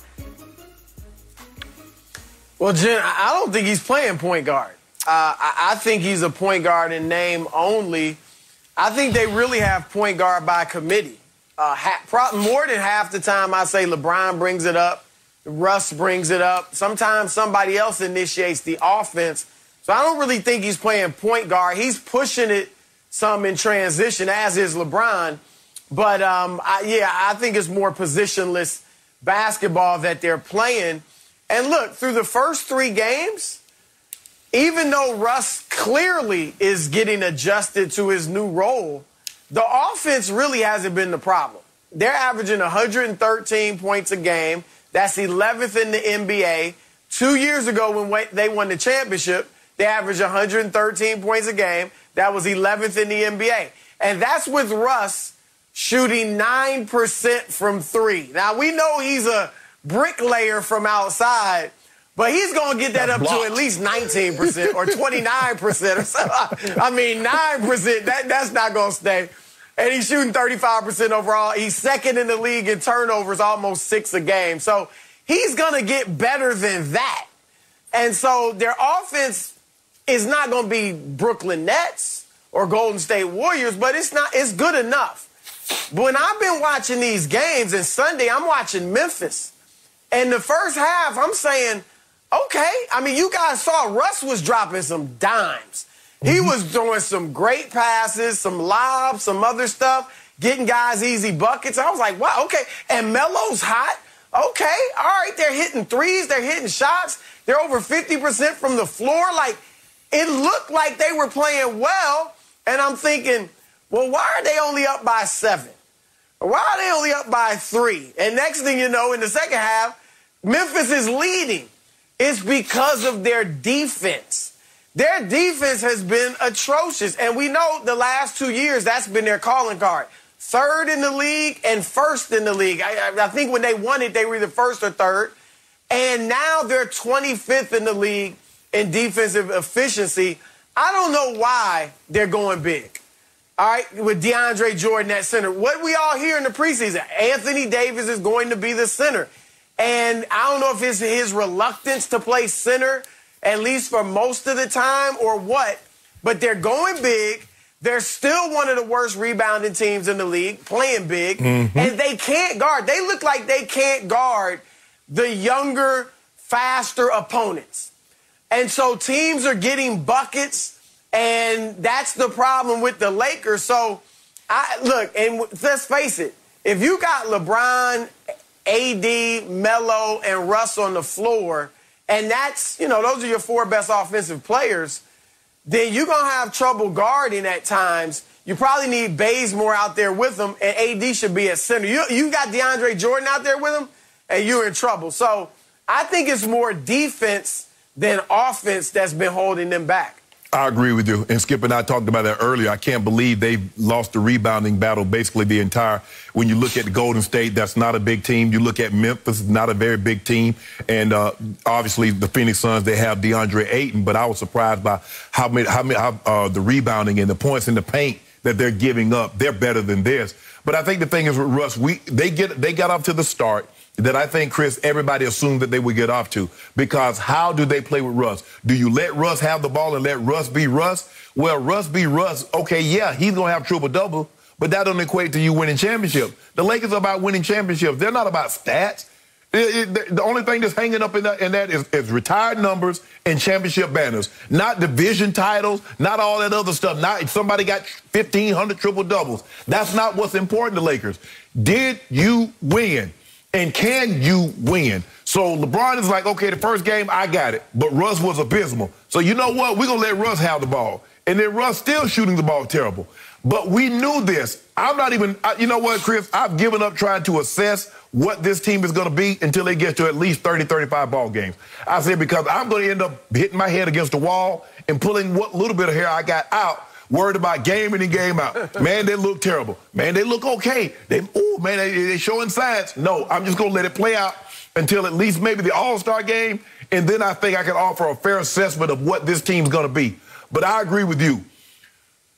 If AD was going to play the 5, AD said, oh, well, from all indications, what I've been told, I'm going to play the 5, and I bulked up, I'm going to play the 5. Well, play his butt at the 5, and let's go. And I don't know why you keep DeAndre Jordan on the floor for 7 minutes. What is that doing? Just enough to mess up your chemistry and your rotations? But this game tonight is going to tell us a little bit more. Does LeBron have the ball? Does Russ have the ball? And is he going to shoot better than 9% from the 3? And another thing, Chris, I don't know how many games you're going to win shooting 40% from the free throw line either. They're terrible. It is rubbed off on Anthony Davis. Anthony AD was 85%. Skipping now, he going 6 or 9. He's going 5 or 10. Yep. I'm like, damn, AD. My turn. After I carefully watched Sunday night's game, I get where Chris is going. You see some great from Russ, but I saw so much bad from Russ that I was not at all surprised that in the end, Memphis had lots of chances. And if Ja could have made the 3rd free throw, they might still be playing at Staples because they might still be in overtime. And the problem with Russ is that he's been encouraged to be Russ, so he's been unleashed.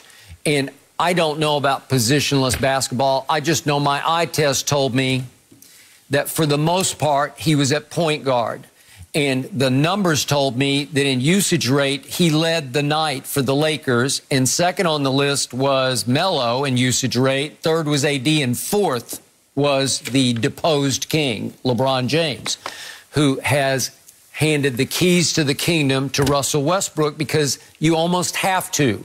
Because we got a duplicate key, so we can come in and take it back over at any time we like. You need to use the duplicate more often because this team is not going to survive and thrive unless LeBron, for the most part, has the ball in his hands.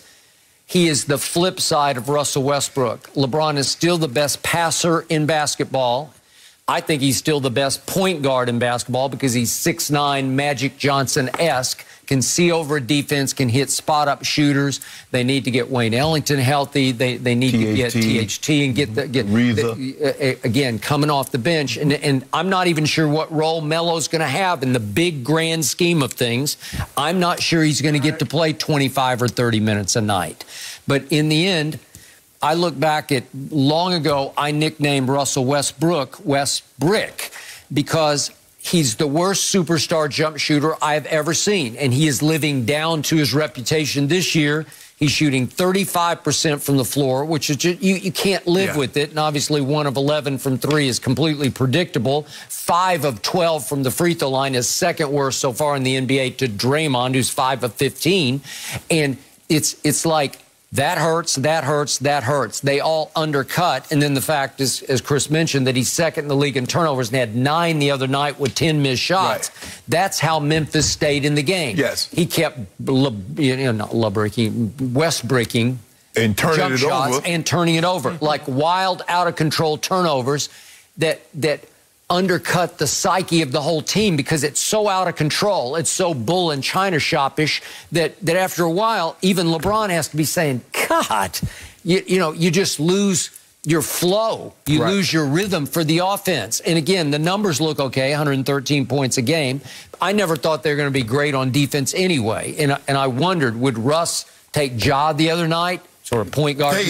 No. First of all, Bazemore is more known for as a defender than Russ, and he got 40 on Bazemore. He got 40. So he got like 55 at least on Russ. So it's hard to live with him, and yet if you move him off the point, I don't know where else you put him.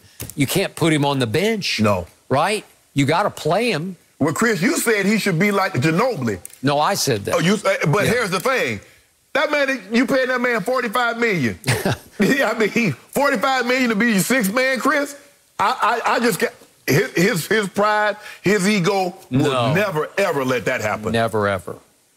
Right. I think he may accept being off the ball more and averaging 17, 7 and 7, as you've been saying, Shannon, something like that.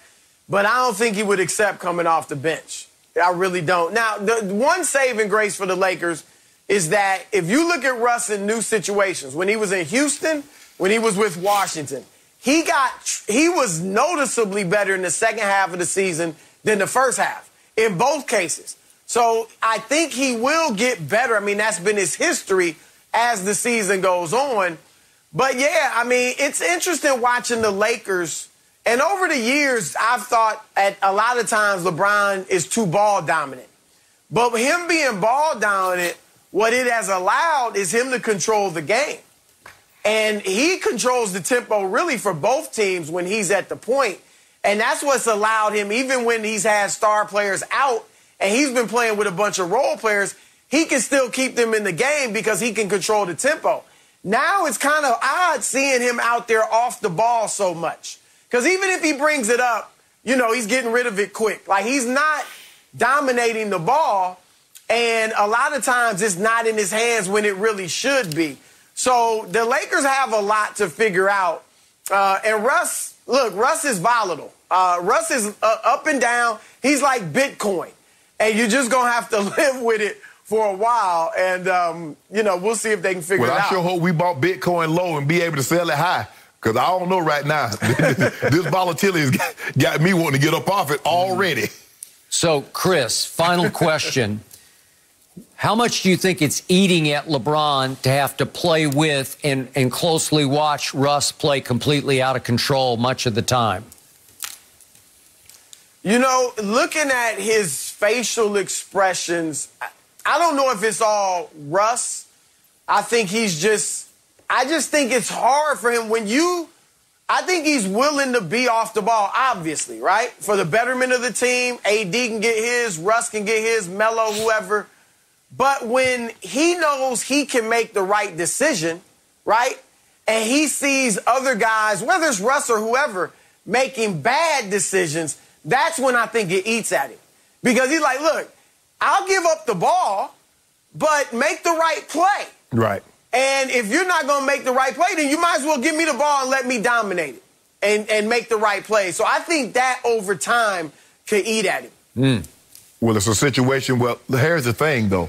Chris, we've all done this, and I told Skip, we've all got to purchase something that we're like, you know, I'll find a use for it. And then when you get it home and after a couple of days, you're like, why the hell did I buy this? I don't even need this. I don't know what the hell I'm going to do with this. Right. But it's too late. You've already purchased it. Well, Skip, guess what? It's too late to find out. Shouldn't you have known? What are we going to do with Russ? Are we going to let him be on the ball, or is he going to be off the ball? This is not something that you find out during the process. We're going to find out. We're going to definitively know what we're going to do before we bring this on. Now you're trying to figure out, well, is Russ better off the ball? Is Russ better on the ball? You know he's better on the ball because he's really, with the exception of Houston, only played off the ball once. So the other 12, 13 years, he's had the ball in his hands.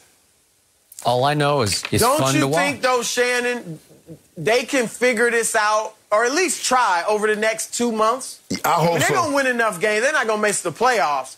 But I just think they're looking at this like, look, we don't care what our seed is. We want to be playing right going into the playoffs. So I think they're going to take these first few months and try to figure it out. And to Skip's point, you know, if it gets too, I wouldn't be shocked. I don't want to throw it out there that they might trade him. But if this don't work, they could be looking to by the trade deadline. So give it a few months and see if it can work. Yeah, that's so true. And it's still so early. It is still early. You look at you just look at it. You're like, you love that. But it's not like the Nets blowing people out either. They're just getting started. No, they're just getting started. Okay. Oh, boy. Chris, thank you. Appreciate you joining us. No mercy, and I won't back down. Tonight's the night as we get Game 1 of the World Series right here on Fox at 7:30 Eastern. While the Braves are playing in the Fall Classic for the first time since 1999, the Astros will be making their third appearance in the past 5 years and are hoping for their first championship since a somewhat controversial title in 2017. I know we all remember that one very well. So, Shannon, how much would winning this World Series make people forget about the cheating scandal? Not going to forget it at all. It's always going to be brought up. And people are always going to have questions. Are they cheating again, Skip? Even the Patriots, after they won those 3, they won 3 more, went to 5. People still talk about Spygate. It's on their resume. It's never going to be. When you talk about the Houston Astros, people are like, yeah, but they was banging on them garbage can. I wonder if they still do. I wonder if they still cheating. I wonder if they doing something. Skip, that's it. Because you don't get past that. That's the way it works in sport. That's the Cardinals saying. People like to think when I watch sports, I'm watching your ability versus my ability. Nobody has an unfair advantage. That's what we like to think. But plus, they don't like the Astros. Skip, it's Andy Pettitte said, I took growth hormone. He did. People forgave Andy Pettitte, went on about his life. He's a Yankee. Roger Clemens, they blitzed it. Barry Bonds says, I didn't do it. Didn't never test it positive. They ruined it. Yep. Mark McGwire, they like. Mark McGwire was coaching. Had a job. He did it. Admitted he did it. He did. If we like you, we might be willing to forgive you. They don't like the Astros. They didn't like the Patriots. Unless you're Houston, you love them. Yep. If you're in Boston, Massachusetts, you love the Patriots. But the outside world, they're never going to forget this because they're like, you cheated. And we know you cheated. So, Skip, I don't care if they could possibly win this. I hope they don't, because I can't root for the villain, Skip. I can't root for the villain that cheated. Now, you can be the villain, but I don't want you to cheat. So, for me, I don't believe people are ever going to forget what the Astros did in order to win that championship. And even if they win championships after that, people are still going to look back at it, but they cheated. And that's just the way it works, Skip, in sports. Okay, let me get this off my chest. I grew up a huge baseball fan. It was my first love, and it was the first game I started to cover right out of college when I was at the Miami Herald, and spring training came to South Florida, and I was steeped in it. And from there on, I covered the Dodgers here in L.A., and I can just keep going on and on, the Rangers in Texas, and the White Sox and Cubs in Chicago. So I have been steeped in baseball lore and history as the fabric of the game. I felt like I got way inside baseball. And I have no reason to love or hate the Astros, although my first big league game that I ever attended, I must have been like 6 or 7. It was the old Colt 45s. It was before they were even the Astros in Houston. They weren't even playing in the Dome yet. So I go way back with them, but I'm not an Astros fan. But I will defend them on this one point. The way of baseball that I came up with was to cheat. If you ain't cheating, you ain't trying. That's almost like an old NASCAR phrase, right? But it definitely was part of the fabric of baseball. Everybody cheated. Gaylord Perry got into the Hall of Fame because he openly used a spitball that he bragged about using, that I can beat the system by figuring out different ways to doctor my baseball to make it spin harder. So it was just part of the culture of baseball, and everybody was trying to cheat, and everybody was changing signs constantly on a nightly basis to try to foil the cheating, because you could actually beat the cheat because you could fool him by changing your signs. So this was just going on. It went on for 100 years. And all of a sudden, the Astros took it one more step. They started to use technology. Everybody had tried this, but they're using a center field camera to steal the signs. And then play it back. But they went sort of prehistoric. They're just banging on the trash can. You know, one for a fastball, 2 for a curve, or whatever it was, Now, Altuve was accused of wearing some kind of mechanism that would buzz on his chest, and that's why he didn't want to take his shirt off after he hit the walk-off home run. But the point was, it's hard for me to completely condemn the Astros because they just got caught. Right. And then they, quote unquote, died for the sins of baseball because baseball was so ashamed of this that they needed to go down in flames as the cheaters who got caught. Well, Skip, when you look at it, Gaylord Perry was an individual. When you look at the team, all their batters was doing it. It would be one thing if all your fives, your starting pitchers, your middle relievers, and your relief pitchers was using spitballs or using something illegal. That was a tactic. And nobody looked at, if you say like a player, like Barry Bonds, let's just say, and they said he didn't. They didn't accuse the Giants. They say Barry Bonds. But the team, this was the entire team. When they were banging on trash cans or banging on drums, whatever they were banging on the doors or the wall, that you could hear it, Skip. Okay, but what happened earlier this year during the regular season? Everybody was using this sunscreen, sticky sunscreen, and it was working because you could really spin it in baseball. So everybody was doing it. You couldn't not do it because it gave you a huge edge. Well, here's the thing, Skip. If we all do it, it's not cheating because I didn't get no. It's like the steroid, Skip. If everybody's using steroids, it's like, okay, now it's my talent and the drugs. And that's what happened. And so now, but Skip, everybody wasn't. By the way, I believe Barry Bonds came late to the steroid party, and he was just like, I can't compete. But Skip, they make it seem like he was Sammy Sosa. Barry Bonds was a Hall of Famer before he ever got out of Pittsburgh. Was he? He was 3-time MVP. Do you realize what he was before then? He was a 10-time Gold Glover. Yes. So he was that. Yep. And he just hold on. Hold on. I'm doing all this. And y'all loving these guys that were just guys. Now all of a sudden they hitting the ball over the fence. And y'all love Sammy Sosa was a guy. I watched Sam. I knew Sammy Sosa when he was a kid at 18 with the Texas Rangers. And Mark McGwire was a skinny little kid. Mark McGwire was back in the 80s. Yep. He and Canseco.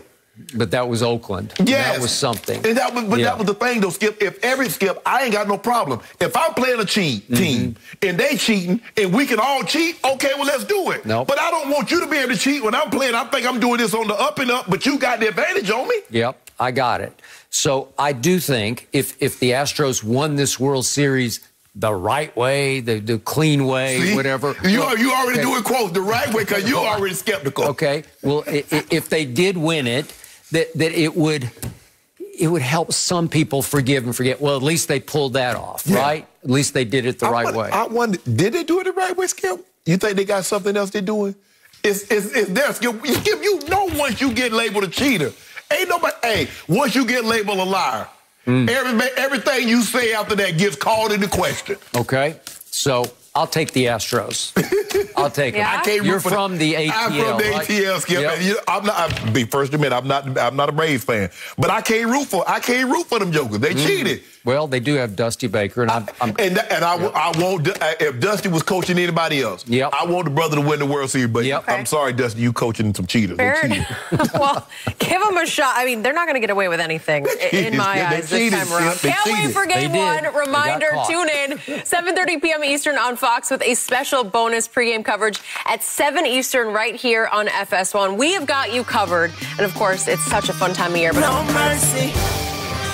Saturday, the stage is set for a hostile top 10 clash as number 6 Michigan battle rival number 8 Michigan State in the big noon Saturday game of the week. The kickoff crew will be live in East Lansing starting at 10 Eastern ahead of this huge rivalry showdown, all part of Big Noon Saturday on Fox and the Fox Sports app. I cannot wait for this one.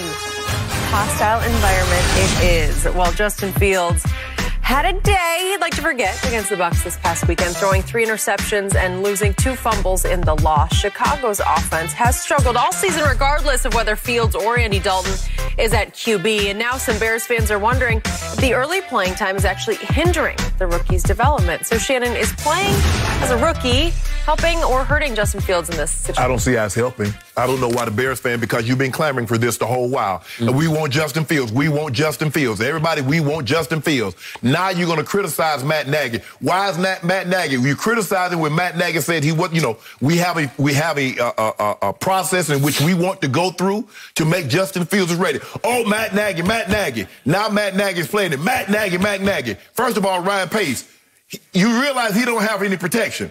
You realize he doesn't have weapons. The last thing that you want to do is put a rookie quarterback and have him get beat to hell and have it wreck his confidence. So what Oh, it's going to help him in the long run. What? How to take punishment? I mean, you look, Skip, the guy, he leads the league in being fat, and he didn't play the first 2 games. And he's turning the ball over. I don't get how this happened. I get, you want the guy to play, but you got to give him weapons, and you got to give him something to work with, which he does not have. And he wasn't. I saw in the preseason that he wasn't ready to play. I fought all the fans, and I fought these analysts that says play the guy because, well, this guy did it and that guy. No, you base your situation on the situation you have. You can't look at, well, Peyton Manning did it. But Tom Brady didn't. Patrick Mahomes didn't. So for every guy that you said did do it, Dan Marino didn't start from day one. So stop doing this. Look, there's enough blame to go around. Ryan Pace has not done a good job of putting this team together. When you take a quarterback, Skip, you better protect him. You better protect him, and you better give him weapons. The things Justin Herbert has, weapons. The things Joe Burrow has, weapons. The things Patrick Mahomes has, weapons. That's what you have. He has none of that. He doesn't have an offensive line to protect him, and you want him to go out there. But this is going to help him in the long run. Help him do what? Hell, he ain't going to be around long enough to be in the long run. Yet, if memory serves, you signed off on him starting when he started. Like you said, it's okay. He didn't have no choice because Andy Dalton got hurt. Okay. I just knew he wasn't ready to play after watching him in the preseason. I've watched football enough. I've played football long enough. And I know when I believe a guy was ready to play. And I didn't believe he was ready to play. Okay. I hear everything you just said. But my rule of thumb is when you draft a quarterback this high, I just throw him into the fire. I watched Troy Aikman get thrown into the fire his first year. He was splitting starts with Steve Walsh. Steve Walsh. He took it to the supplemental draft. Yes. That shows you what they thought of him. 2 number-1 picks. Thank you. Crazy. But the point was, it was pretty crazy. But Troy took a beating, and there was Philly went in there with Buddy Ryan. What was he? They sacked him 10 times. It was more. It was 12. It might have been. Yeah, it was a lot. But the point was, he lived to tell. Peyton led the league in interceptions, and he lived to tell because he was that good. I'm not sure Justin Fields is that good. I liked him, but I didn't love him out of Ohio State. Look, first of all, I would never say because Peyton Manning did something, someone else can follow that line of thinking. No, I got it. But I'm all about throwing them into the fire and letting them figure it out if they're capable of. I don't want to see him get hurt. And what's disturbing the most is he doesn't have good blindside radar at all. He doesn't sense. He don't have spidey senses yet. No, he doesn't have any spidey senses because he's just standing there getting rocked. Right. And those are the kind of shots that will shorten your career. Well, you saw the one in preseason. Oh, it was horrendous. You can't take many shots like that. It was a preseason game.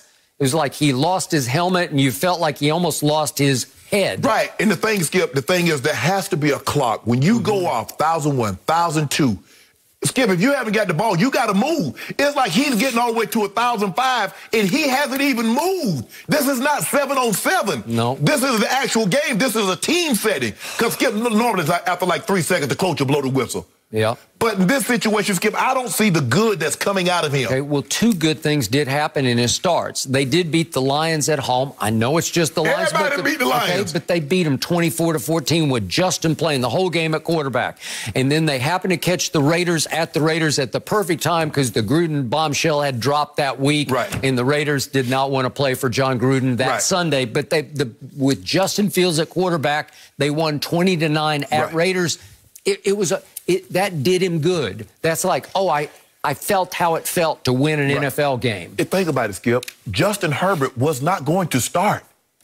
Tyrod Taylor started the first game, and he hadn't punctured his lung. No. He was going to start some more. It's okay for you to draft a quarterback and not have him play right away if he's not ready to play. Stop thinking because he's a high draft pick, he's ready to play. Okay? They did that same thing with David Carr. It'll be good for him. How'd that work out for him, Skip? He just got punished to the point that it ended his career. Skip, he got sacked. He sacked 22 times with another 9 games to go. I got it. No mercy. Exchange for his 600th touchdown ball that was accidentally given away on Sunday, Tom Brady said he gave the fan a Bitcoin, which is worth almost $63,000. The team is already committed to giving him multiple signed jerseys and cleats, 2 years worth of season tickets, and a $1,000 credit to the Buccaneers team store. Shannon, was this haul enough? No. What did Tom Brady say last night? The guy gave up his leverage once he gave the football away. Guess who's going to be on the team plane when the Tampa Bay Buccaneers fly to wherever they go? Your boy. Guess who's going to be standing on the sideline for every home game for the Buccaneers this year? Your boy. If you had the football. Yes. Guess what, Skip Bayless? Season tickets, 2 club-level seats for the rest of my life, and I'm going to need 5 of them Bitcoins, Tommy. Because guess how much that ball's going to be worth once Tom Brady retires? This young man, Byron Kennedy, is in residency to become a doctor. I think he's going to be just fine. He got loans. And I loved what he said. He said, you can't say no to Tom Brady. He's the one who earned it. That's exactly right. Yes! I just got lucky and happened to be there at the right time because Mike Evans wasn't even aware it was 600. That's his Skip. Okay. Don't you give your blessing away. Don't you give your blessing away.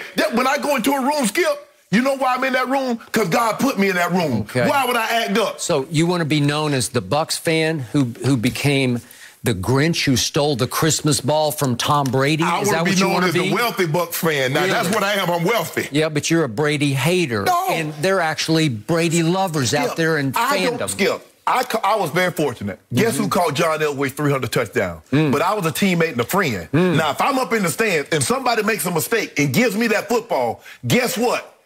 Why didn't you just hang on to the 300th ball and sell it? Well, why not? That's what Byron is saying. I got bread. Huh? I guarantee he's going to be a doctor. Does he have student loans?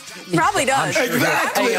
Thank you very much. Tom has. If he's giving one away. I mean, Shannon, I saw what you posted on social media. You running with the ball. Like, who do you think you are? I'm gone. That is it for Skip and Shannon. We're back tomorrow, same time. The Herd is next. Have a good one. Undisputed.